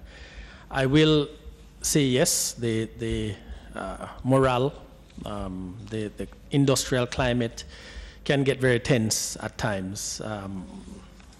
And it stems from a number of issues. From our perspective, what we try to do is to respond as quickly as possible to the issues that arise. And in fact, rather than being reactive, try to be proactive and in some instances predictive. So we look at a number of issues, human factors issues, the conditions in which the air traffic controllers and the wider Civil Aviation Authority team operates in, the equipment that they have available, the tools and resources that are made available. And of course, at the end of the day, remuneration is another factor that comes into play. So we try to work with, we have 4 bargaining units, and we try to work with all to get these things addressed as quickly as possible and to identify even ahead of time. So it's really a collaborative approach, consultation with the groups to stay on top of things before they become a crisis. The other sections there, the regional hub, air traffic for information, could you speak to that? Our flight information region is actually very strategically located. If you look at where we are geographically. And so we are integral to the movement of air traffic from north to south in particular. So it is extremely important that we are on top of our game in terms of the competence and proficiency of our air traffic controllers and the equipment that we use to move the traffic through our airspace. A 5 or 10 minute delay in our airspace can translate to as much as a 2-hour delay up north. So we're very cognizant of that, and we have been meeting the standards. We were recently audited by the International Civil Aviation Authority, and in fact got quite a favorable rating from that organization. Mr. Chair, with your permission, sir. I had Member Phillips in line. If you want to yield to Mario. It's a small question. It actually one before you, when you were talking to Mr. McDonald about the Yes, we did sort of jump from. Yes, but I realized it was an oversight to on civil your part. aviation. We had not really reached civil aviation yet, but you want to just finalize airports and then we can. Yes, Yeah. Mr. Mark, pardon me if I seem very. I've been through this a long time and it don't seem to be getting any better. Boscobel, you mentioned in an answer to colleague Phillips that when you run the numbers, you expect to break even with what you intend to expend over there. That is regard to, is it 2 airlines you mentioned of? 2 carriers, sorry, 2 carriers. Pardon me, Mr. McDonald, but I'm a little bit cynical here. Because I've heard such claims made in the past, and we ask, where are they? And you have this big investment premised on these carriers with no contractual commitment, except that they tell you they will come, and you go out and spend the money. I remember what happened with Port Royal, you know, the private-public partnership, and all the money is expended, and what was supposed to be done by others, it never happened. When you come here and tell us that you are going to invest, what, 50 million, Mikhail? Or how much for the expansion? And you tell me 15 million US. And you are going to make this investment premise on a feasibility that a man just tell you say I'm going to come, 2 carriers going to come, no obligation, no contractual arrangement. Is there a MOU or anything in place? I can't be comforted with public monies be expended in this kind of loose way. We did it before over there, and we are where we are. And then when I heard you the minister mention about what Ken Jones is gone, and then you tell me that there was an unsolicited offer to come in the parliament and make pronouncement that deal is done based on some wishful thinking. A man just says something to you. We can't go about committing public funds in this kind of nebulous and whimsical kind of way. So give us more for us to feel comfortable about in terms of going to commit public funds. So, let me feel more comfortable, Mr. Mark, because I'm not. Quite, should I make a response? Yes, so quite understandable, that concern, and it's our concern as well. In fact, we have not done some of the works that are needed at this point because of that very concern. So we've had an airline negotiating with us for Boscobel for a while, and we have decided not to put capital down until we have certain assurances. So that particular concern is also our concern, and we'll proceed in that manner. Basically, what you're saying is that the expansion at this point is predicated on you getting assurances or commitments from international airlines of the usage that would allow you to and generate also revenue. that final feasibility from your external. You're waiting on that to see if you actually move. We're putting all of the things together with a view to making the most appropriate decision given that concern about public funds. And the privatization of Norman Manley and the Ocherius being a part of Norman Manley. All right, Mr. No, sorry. Can I clarify? I'm not sure what you... Could you just repeat what you said? No, because you see the volume for Ocherius is going to be decreased by Norman Manley because you are already promoting Norman Manley on the basis of Ocherius and the transit time. You said earlier on, it's part of the buzz about Kingston. Yeah. Embraces what Ocherius. So if Kingston embraces Ocho Rios, then Bosco Belcan will be competing with Norman Manley. Right. So let me respond to that, because I think you were out when I spoke to some of the. Yeah. Chairman, should I speak or should I pause? Looking to you, Chairman. Should I speak or should I? No, absolutely. No, Oh, yes. So there is Norman Manley privatization that is proceeding as we described it earlier. The Ian Fleming Airport is intended for a different traffic profile in terms of aircraft, etc. So that's the response to that. So it won't take, for example, the 737s, the 747s, etc. That won't go into Different set of aircraft. That won't go into, right. So it's a different aircraft profile. Finally, Mr. Khan. Chairman, It's on the Airports Authority, right? yes, but generally I'd just like to perhaps ask that we confine ourselves to our obligations. We're faithful to them. Because I think we have spent a significant portion of our time delving into matters which are strictly not within our remit. I'll just recite for you the provisions of Section 73A of the Standing Orders. And A says, examining the budgetary expenditure of the government agencies to ensure that expenditure is done in accordance with the parliamentary approval. I'm not sure that we have been Continue. faithful. Yeah, but continue. We have not been Continue faithful. on to the part of Yes, efficiency of and government. monitoring expenditure as it occurs and keeping the parliament informed of how the budget is being implemented. Continue.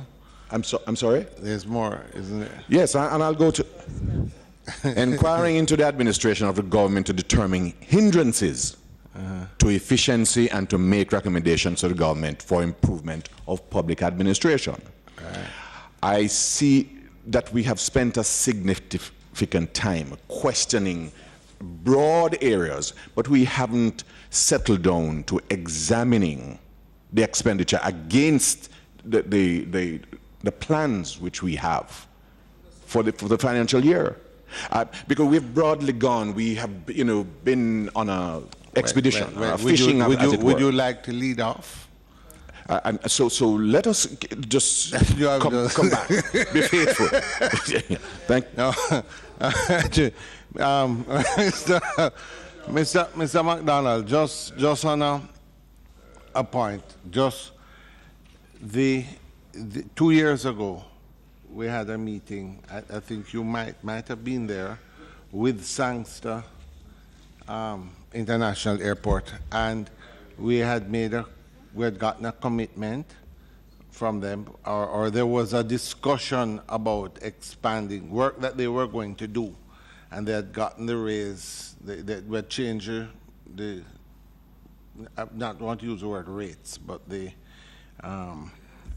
their revenue stream had been improved, and as part of it, we had discussion about them doing some additional work, covering the arrival areas, as well as expanding the immigration hall, which was inadequate at the period of time, and additional work. At the time, they were focusing on fixing the air condition, which was a real problem, but we had gotten a commitment. In the last year and a half, I've not heard what has happened with the plans to do that expansion. Do you have some information for us? Yes, Chairman. So the plans are still on in terms of the improvement in Sangster's terminal infrastructure. It is ensconced now in a master plan. There's a master plan redevelopment, if you will, for Sangster in terms of not only terminal improvement, but also airside improvement, right, to accommodate additional aircraft, etc. Yeah. The short-term project should see the check-in area redone, and that, in my recollection, should be within the next 12 months. Okay. The immigration issue, which speaks to congestion, which we had put on the table as right, the most pressing. Right.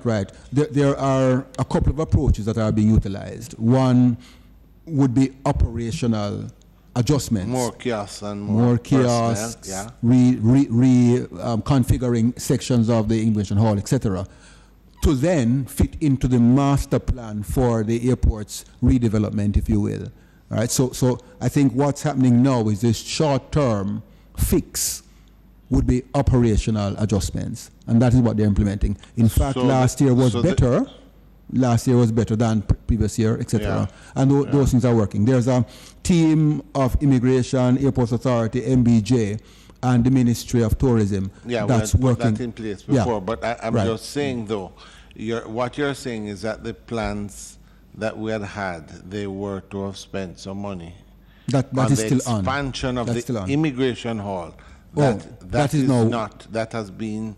That's now within the master plan context. So it's not for immediate development. I don't have the timetable with me. I can provide it, Okay. but certainly it makes sense for us to develop the airport with a broad concept. Absolutely. Yeah, right. All right. It would be good if you could just let us Update you on that. Okay. All right. Members, I think now we're moving to the Civil Aviation Authority. I turn it over to Mr. Narasingh. Although we had started a little early bowling, if you'd like to just sort of, if you have any Mr. Chair. opening comments, yeah. And then, if you'd like, I'd turn it over to the members. Yeah, do you? No, I had a question further too, but I never want to delve into it, given that I was coming from another subject. In other words, you would like, yes, well, Yes. let me allow, let us show the hospitality. I will never deny that, Mr. Chair. Okay, Mr. Chairman. But, yes, I turn it over if you'd like to just. Thank you, Chairman.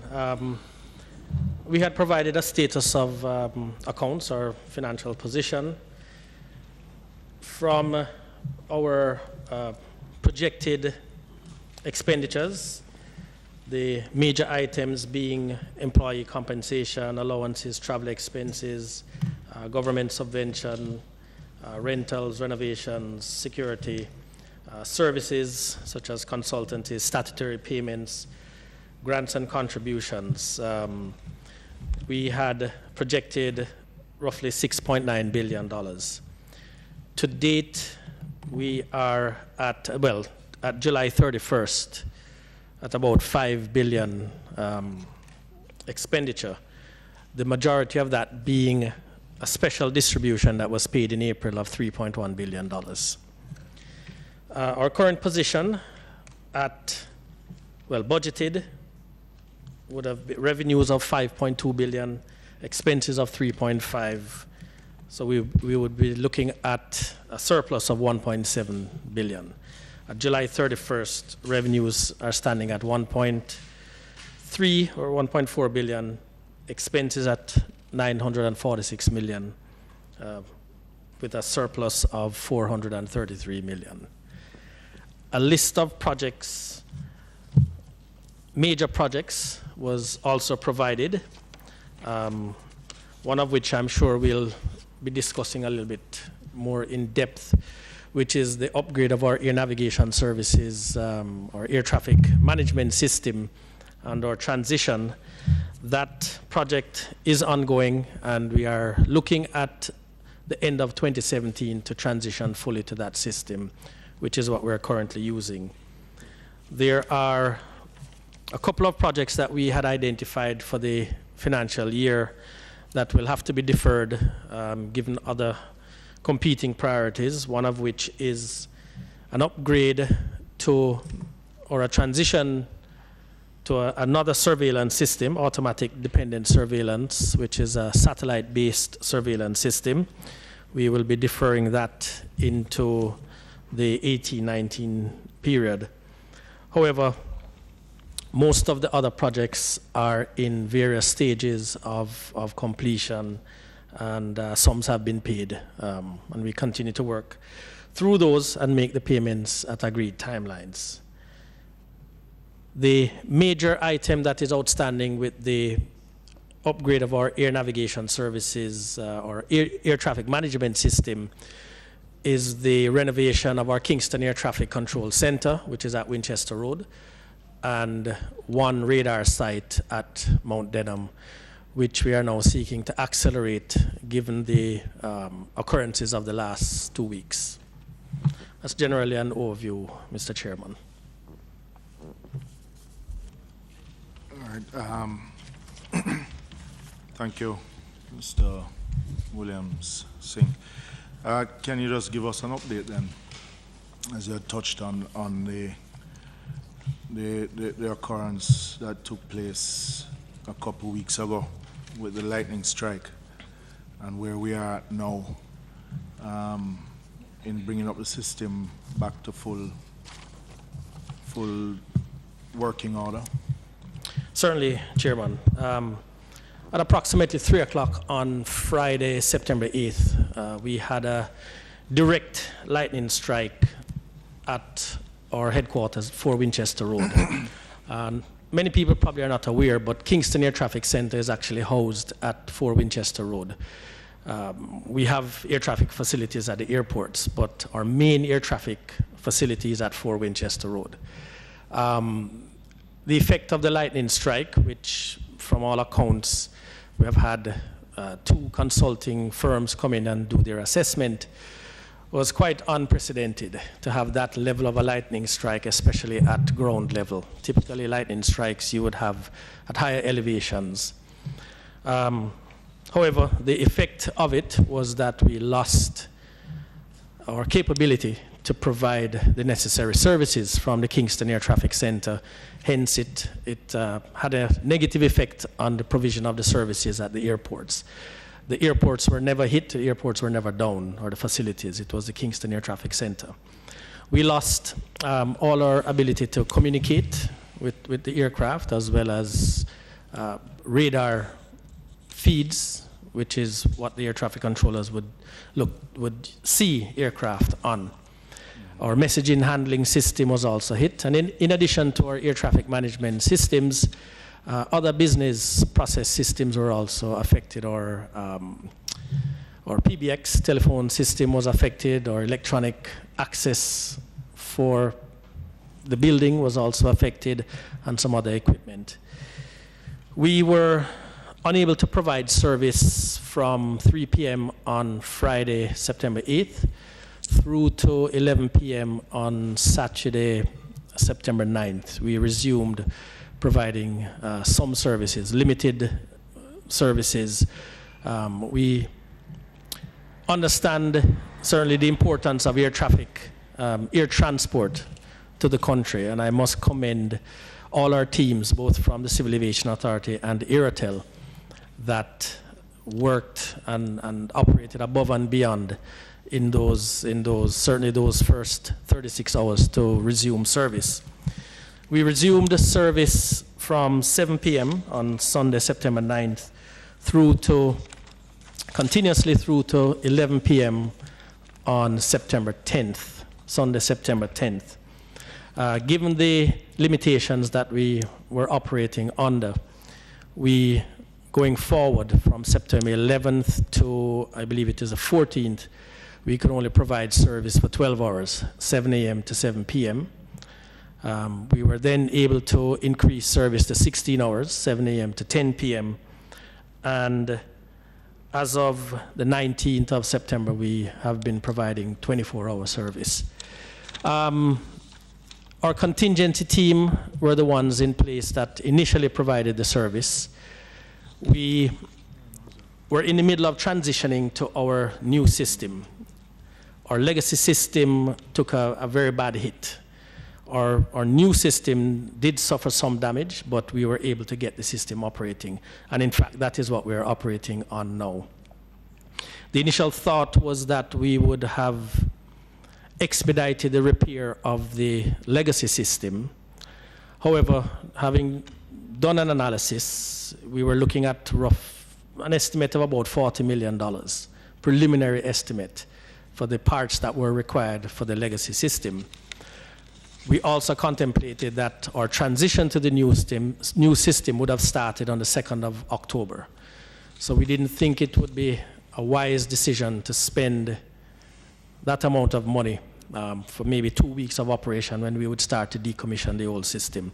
And we were able to provide, at least in the beginning, some limited service with the new system. So that's the direction that we're now taking, that we're going to be expediting the transition to the new, which is a Thales Top Sky system. My issue as a spokesperson and a member of this committee was not being able, be it the old system or with the new system now, in that if an occurrence like this happens again, if we have something like this happening again, that we will have the required backup system or redundancy system in place that will not keep us out of the skies for this extended period of time, as was done. Second, the communication from using your NOTAMs, your NOTAM system to carriers that would have been on their way to Jamaica. Yeah?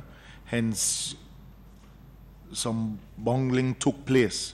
Hence, we had a couple of carriers having to divert. What went wrong there? Why that communication did not go out on time or in the required period? All right, I'll address the first point first, which is the backup or contingencies, as we call them. The entire air traffic management system is made up of a number of subsystems. The subsystems components would have backup capabilities, backup power supplies, UPSs, backup communication facilities. Also, we have contingency procedures that would be initiated if we have failures. And in fact, I wish to point out that it was those contingency procedures that were initiated which allowed for us to handle the aircraft that were in our airspace at the time of the occurrence. Because we would have had airplanes in our, what we call the flight information region. We were able to safely handle those aircraft. We were also safely able to depart the airplanes that were on the ground, because the airplanes were at both airports. And so we were able to do that using those contingency procedures. And what those require is communication with adjacent flight information regions to assist us in providing the service. However, for a long term, it wasn't feasible to do that. Hence, once we got those airplanes that were in our FIR safely either through or on the ground, and those departing, we had to, we were in a position where we were unable to provide the service until we had certain things in place to ensure that when we do, we can provide whatever service, albeit limited in a safe manner. Our messaging handling system, which is the communication means by which we advise air operators of any issues that may be at an airport, weather, or any of those things, that also went down during the strike. There are procedures in place or we have agreements with adjacent flight information regions, Panama and the Dominican Republic in particular, to assist us, and it's a reciprocal agreement, to assist us in that respect. Panama was unable to assist us at the time. The Dominican Republic, through the International Civil Aviation Organization regional office in Mexico, was able to assist us making a contact with DOMREP to send out those NOTAMs, notices to airmen.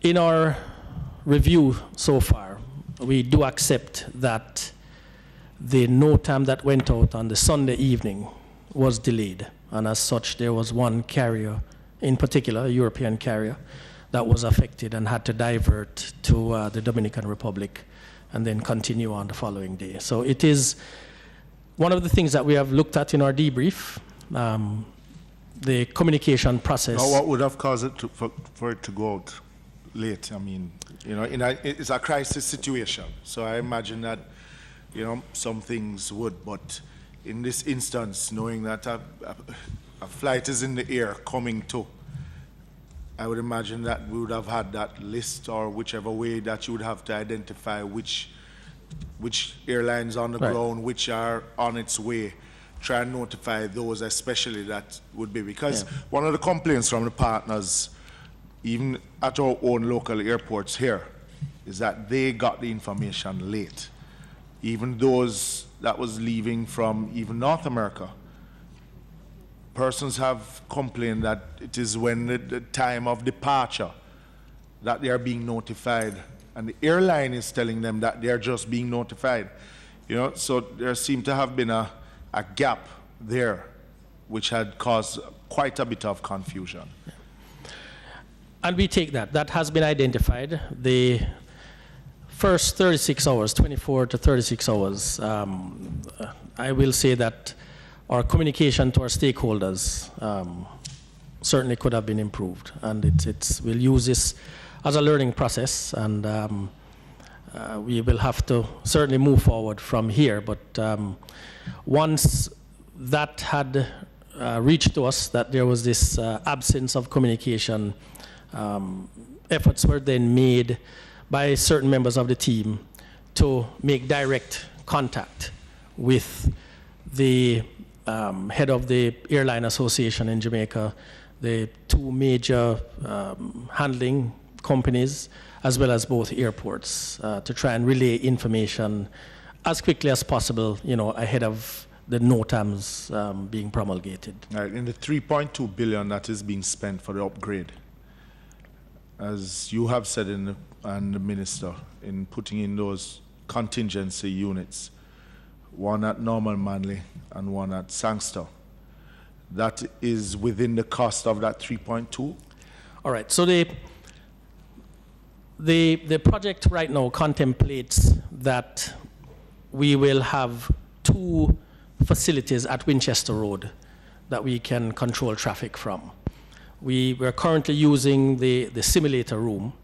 Once we complete the renovation of the Kingston Air Traffic Center, we will then move back, which will be the permanent home of the air traffic controllers.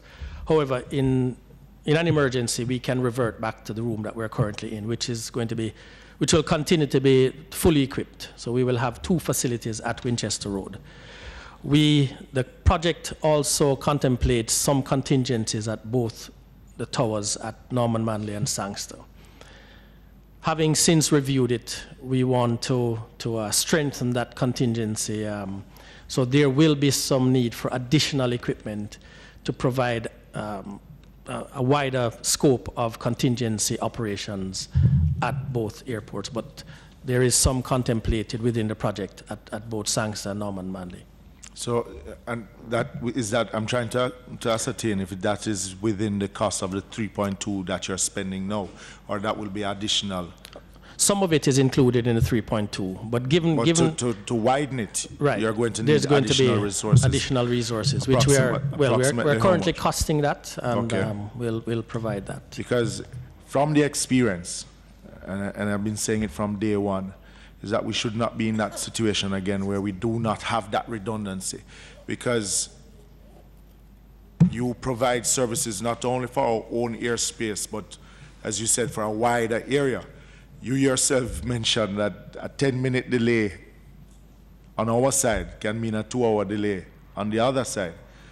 And that brings me to the question, because in the report here given by both the Airports Authority and yourself, we had nearly 70 flights canceled? Approximately 70 flights canceled. Now,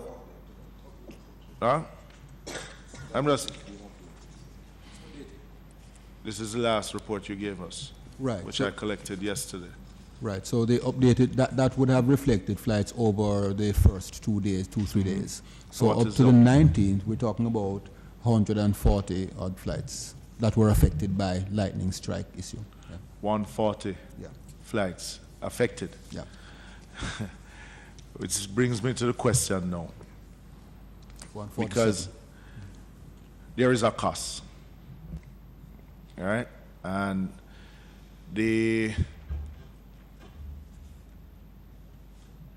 in this financial year, it's no longer new. The revenue from civil aviation goes directly to the consolidated fund. Now, my concern is how will it affect the civil aviation moving forward, PS? As other ministries that have been affected have stated here, is that they are not yet quite sure of how the gravamen of the revenue stream going to the consolidated fund and not directly to the agency itself. But how we have performed in the past, successive governments, on how we prioritize, especially capital investments. How will this, and have you been notified on how it is going to be streamlined by the Ministry of Finance in affecting how you're spending? Because as it is now, you are given monthly warrants from the Ministry of Finance. Because you have agencies that have no capital spending, even though the revenues are great. And I want to be comforted that that additional resources that is needed to have those contingency units in place,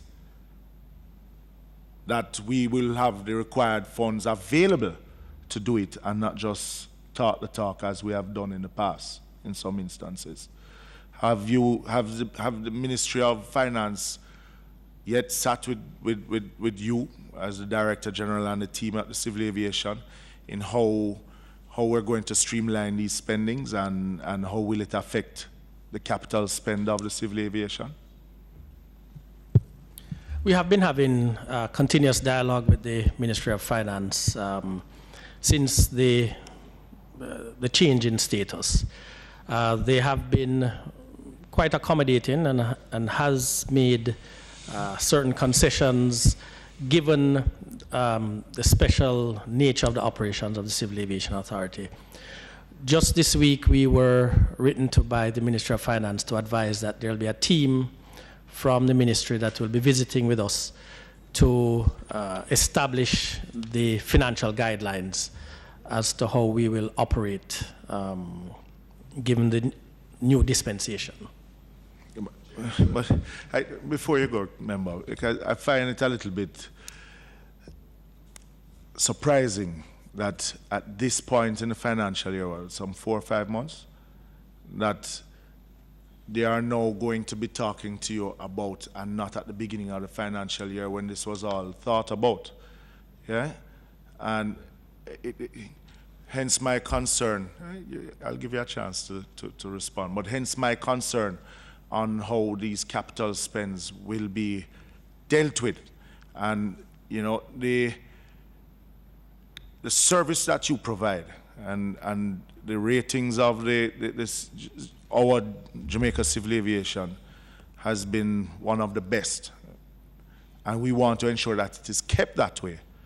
Now, this lightning strike has brought up some weaknesses within the system. And we realize, because that spend of the $220,000 or the $40 million that you mentioned, that we are no longer going to spend it. But how long also will it take you? You mentioned an October date of the full resumption or full transfer with your new equipment. But there's still some training left to be done with. How can we as a committee guarantee that, and I know you can't give it, but more the PS should be able to at least, will it be a priority of the ministry itself to ensure that the civil aviation is able to roll out that complete system, especially the redundancy system that is needed to ensure that we don't get into this situation again? Definitely, Mr. Chairman, it is indeed a priority. And funds have already been identified within, it's two entities we're talking about now, the Civil Aviation Authority and Aerotel. And some of the emergency procurement of equipment, Aerotel had already embarked on that process from funds from within its own capital reserves. And the Civil Aviation Authority has been allowed to have some capital reserves as well that could be used when issues like these arise. So we don't anticipate any fallout for lack of resources to do the upgrades that the Civil Aviation Authority has recommended and is embarking on. I'm happy to hear that because, I mean, it's something that we will be watching to ensure. Yeah? But what is the cost for that it had cost us? What is the overall cost to the coffers of both the Airports Authority and Civil Aviation? I mean, the tourism sector is another thing. But what is the cost that it would have costed us in revenue for those cancellations and various? Well, Chairman, we're actually in the process of quantifying that. There's a number of things that we have to sift through in terms of our two main sources of income are a passenger aviation service charge and the air navigation fees. We have to sift through also the effects of the passage of hurricanes Irma, Jose, and Maria on air traffic. We have to factor in that the three main airports, Florida airports, Miami, Fort Lauderdale, and Orlando, were down even after the passage of Hurricane Irma. Yeah, but the report given by the Airports Authority was able to differentiate those affected by the lightning strike and those affected by the passage of the hurricane. Right. But so I am more interested in the lightning strike. I can understand the hurricane, but I'm more interested in... Right, so that's what we're sifting through because during the passage of Hurricane Irma, and the lightning strike was as a result of the outer bands, there was reduced air traffic in the region coming out of Florida, coming out of the Havana FIR. And so whereas we perhaps would have budgeted maybe, let's say, 3,000 flights for the month, if there wasn't the lightning strike, there would have been a reduction given that. Yeah. So that's really what we're trying to quantify before we can give a better estimate of the losses. It was Member Stewart first, and then... Chairman, I'm going to yield because I was just about to ask about the revenue loss that we suffered during the period there, but it came up by Chair. Yeah, that's a bit of clarification, Mr. Williams. You in answering the question about the change from the fees going directly to you as going to the consult fund as against you. As we speak, are they going to the consult fund? As we speak right now, they're still retained by the Civil Aviation Authority, but they're in a sterile account. We are operating on a subvention. So you're not being able to use it now, you're getting the true warrants? We are now operating on a subvention. Okay. Yeah, but the funds since April 1 have been in a sterile account. And this is September, and you are being told how to access the funds? Well, through our parent ministry, we'll make the necessary requests. Yes. Which no, I heard in the exchange. Which there was listening. a similar process prior to April 1 of this year as well. Okay, just one clarification. Back up a little bit though, further to the question that member Stewart had asked about the industrial relations thing. I have a little concern. No, sorry, 1 second. I didn't understand that. You said it's the same system that you had prior to April? Are you saying that when you had the funds were part of the Civil Aviation Authority, where you had expenditures that had to be met, you would have notified the parent ministry, of course, but wasn't the decision taken by you as to the priorities and the use of the funds? Well, we would have had a budget, but there were still processes that we would have to go through to expend funds. Yes, So- but I'm just saying that determination was in-house, really, within the ministry. Is that correct? I'm just saying the expenditure now entails another layer, where you have to make the application to the Ministry of Finance. Right, so as it is now, we make an application based on our projected expenses for the Yes, month. but in and an then we- emergency situation like this, what is the new system? We have an approval from the cabinet for emergency procurement, which is what we're going to be using to procure the parts that we need and the spares that we need immediately to rectify our situation. Okay. Yes, you were About in the the- midst. yeah, yeah. Sorry for the interruption.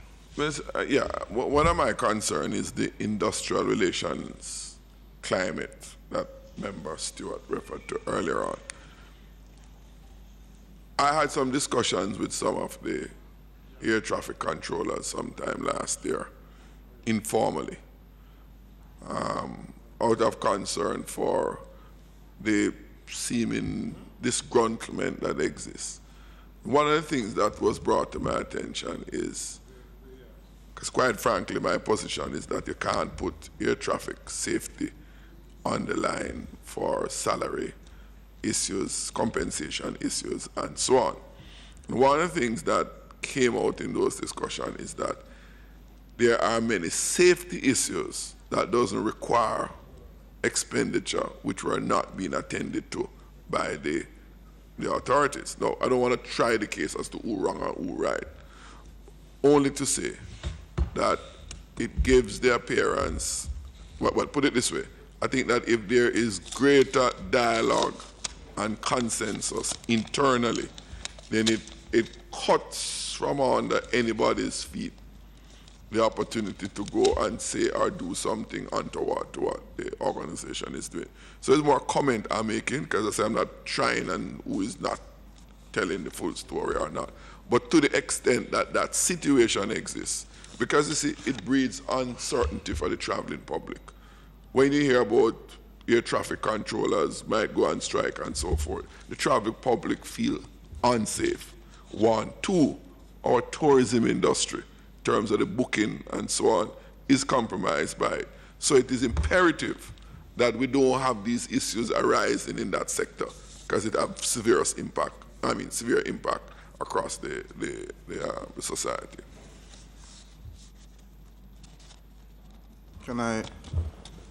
I think the industrial relationship issue has largely been addressed as far as compensation is concerned. The study was done for the air traffic controllers that was approved and implemented.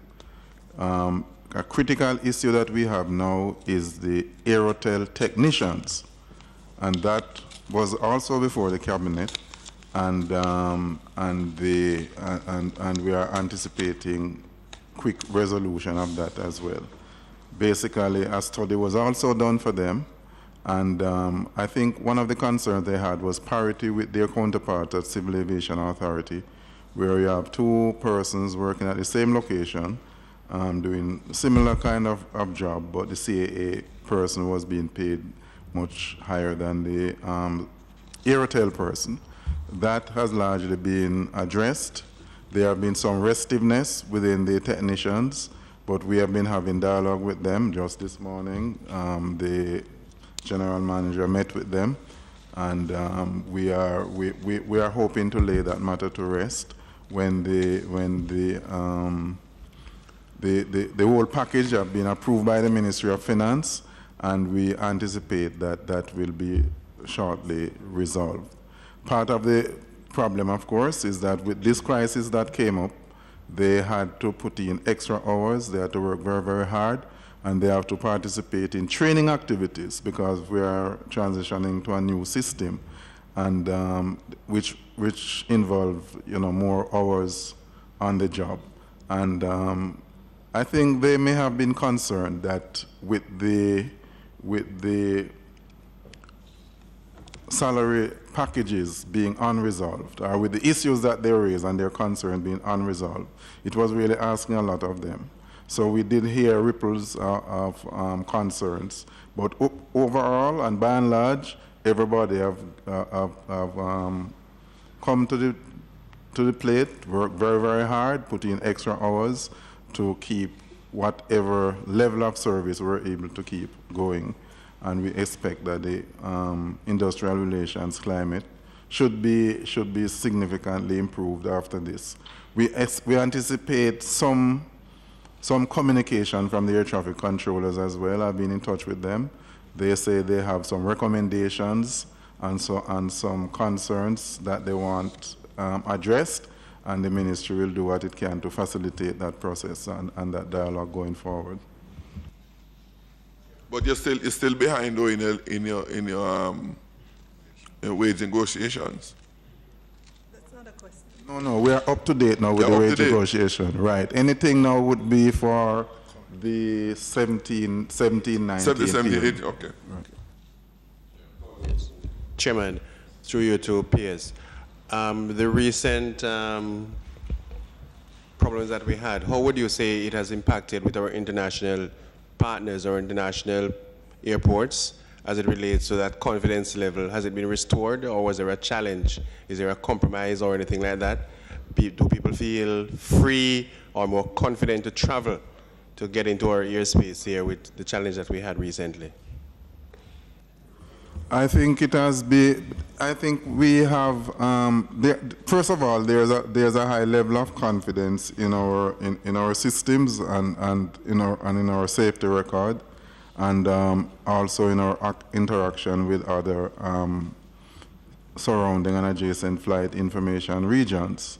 And I think once we got our communications up and we have been able to communicate with our international partners, and I think the confidence is still there, and we expect that normality and full use of our airspace and full operation by our airlines or carriers will continue.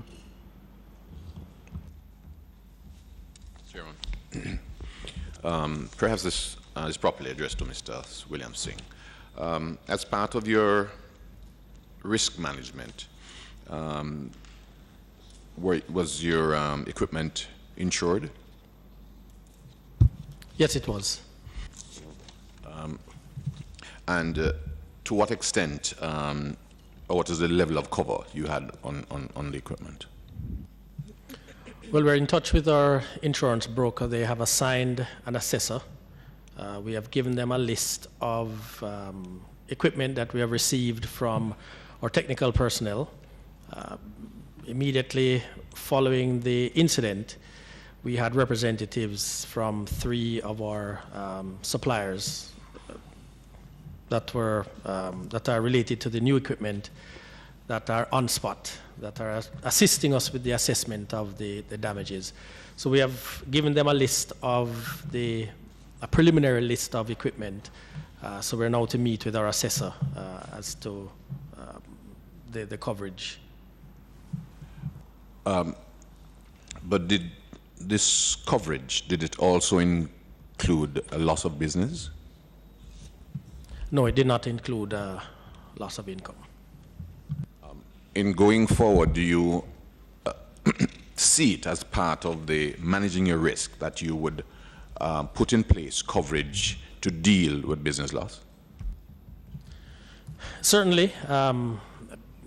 The legacy system is perhaps about 20 years old. In fact, when it was installed as well, it was close to its useful life. The legacy system. So the old system you installed? No, the legacy system, the system that is no longer operational. The new system, we started the installation. We commenced the project sometime last year.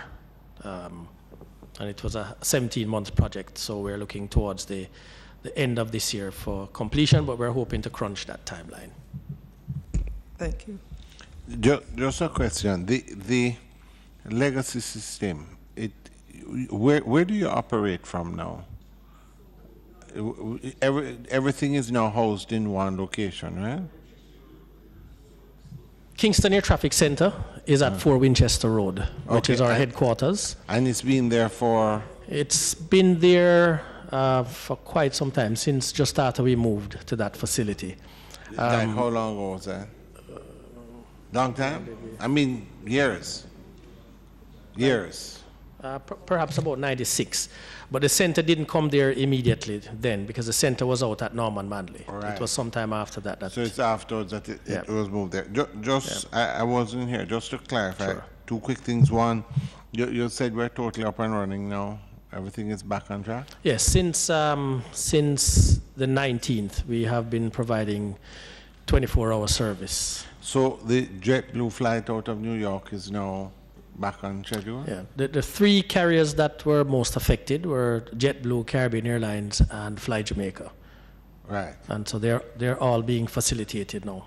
So they're all running out of Kingston on time. Yeah. The last thing, there was, I think it was mentioned, one of the charters that comes from Cancun. I think there are two, one from Spain, Yeah, and one from Spain and one Portugal, right. Lisbon, and it got caught in between, and I understand it has had some issues. Is there any? How do you move forward based on the fact that they have suffered losses, and I think that it is going to affect them coming to Jamaica? Have you been in discussion with them, or? We have not been in direct discussion with them. We have been in discussion with the MBJ Airport management, as well as NMIA. We will be, in short order, inviting all our stakeholders for a sit-down, a consultation, where we will have some open and frank discussions as to what has transpired, lessons learned, and how we move forward. Certainly after resumption on Sunday, the 10th, our communication to our stakeholders, I would say, would have improved significantly since then. But by that time, there were the two European flights in particular, that were affected. The one on Friday it probably would have been unavoidable because given the suddenness of it. Correct, but we acknowledge that our notification would have gone out late on Sunday, and that should have been.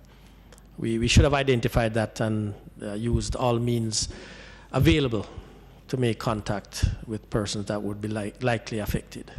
Yeah. Just last. All right. Yes, go ahead.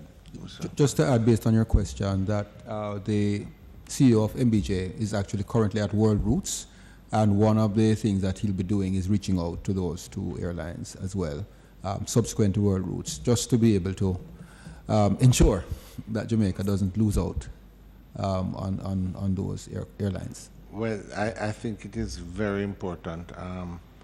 Both the charter, I understand it may have some long-term effects. We're not certain, but it may have long-term effects, which would be detrimental to us. But on the other side of it, carriers such as JetBlue in specific, we have a very strong relationship with them. And I understand they have some concerns generally. And I think that an open and frank discussion with them, because the service that they offer is extremely important to Jamaica. So I'm very happy that as you said, the CEO is reaching out to them, because I think specific discussions and the airports themselves, I think MBJ is properly poised, but there is an important aspect of Kingston as well.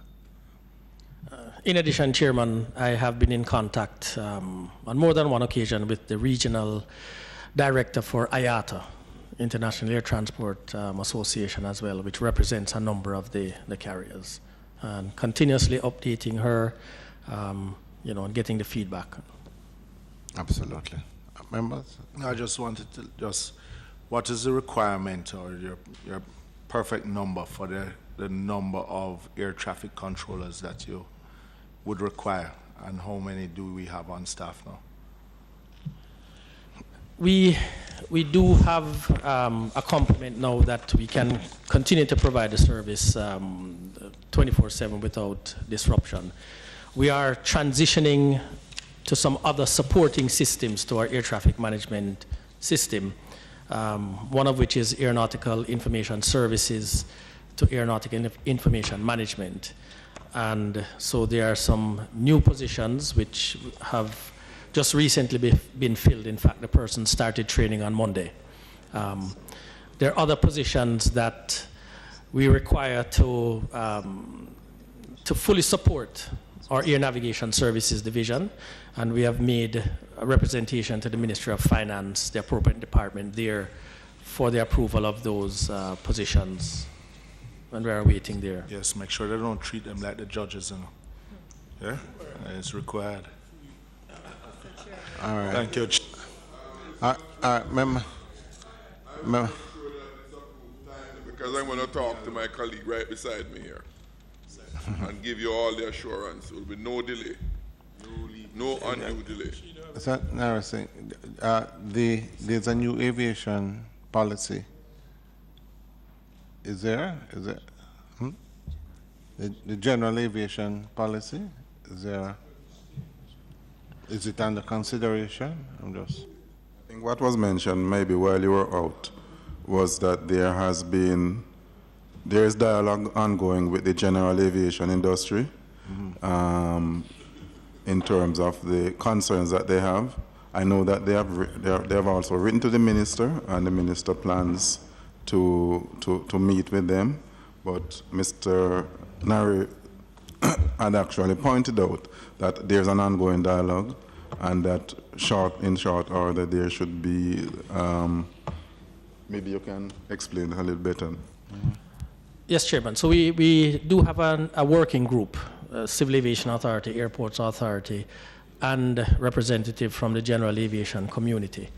It's the same committee we're talking about earlier with the internal. That's correct. Yeah. Right. And a list of action items that we're both working on, Civil Aviation Authority and the Airports Authority. Yeah, and in specific, the real issue with that is that the stipulations that are in place now are making it very difficult for the local industry to operate. That is their cry. That is a part of it. That there are some operational issues that they are seeking to either have some alleviation from, or some change in policy, which is actively being looked at as to how we can facilitate that, because we have recognized the decline in the general aviation industry. Yeah, things are falling. Okay. All right, members, are there any other questions? Well, we haven't quite reached there yet. All right, let me, on your behalf, members, thank the ministry, although we will be seeing you next week when we follow up on the other issues, but thank the Airports Authority and the Civil Aviation Authority and Airtel. I think we've had a very useful and informative discussion today. Members, just a piece of housekeeping on the adjournment. I just asked for the confirmation of the minutes of the meetings held on July 19th and 26th. If somebody so moved and seconded. All right, thank you. On that, members' meetings adjourned till next week, Wednesday.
Now that you're speaking out, do more. Do more. Help fight crime. Do the right thing and report what you know. Do the right thing and publicly demand change. Hold government accountable for better governance. Protect your environment and health. Do the right thing and keep your community clean. If we all do the right thing and build integrity, Jamaica will be the place to live, work, raise families, and do business.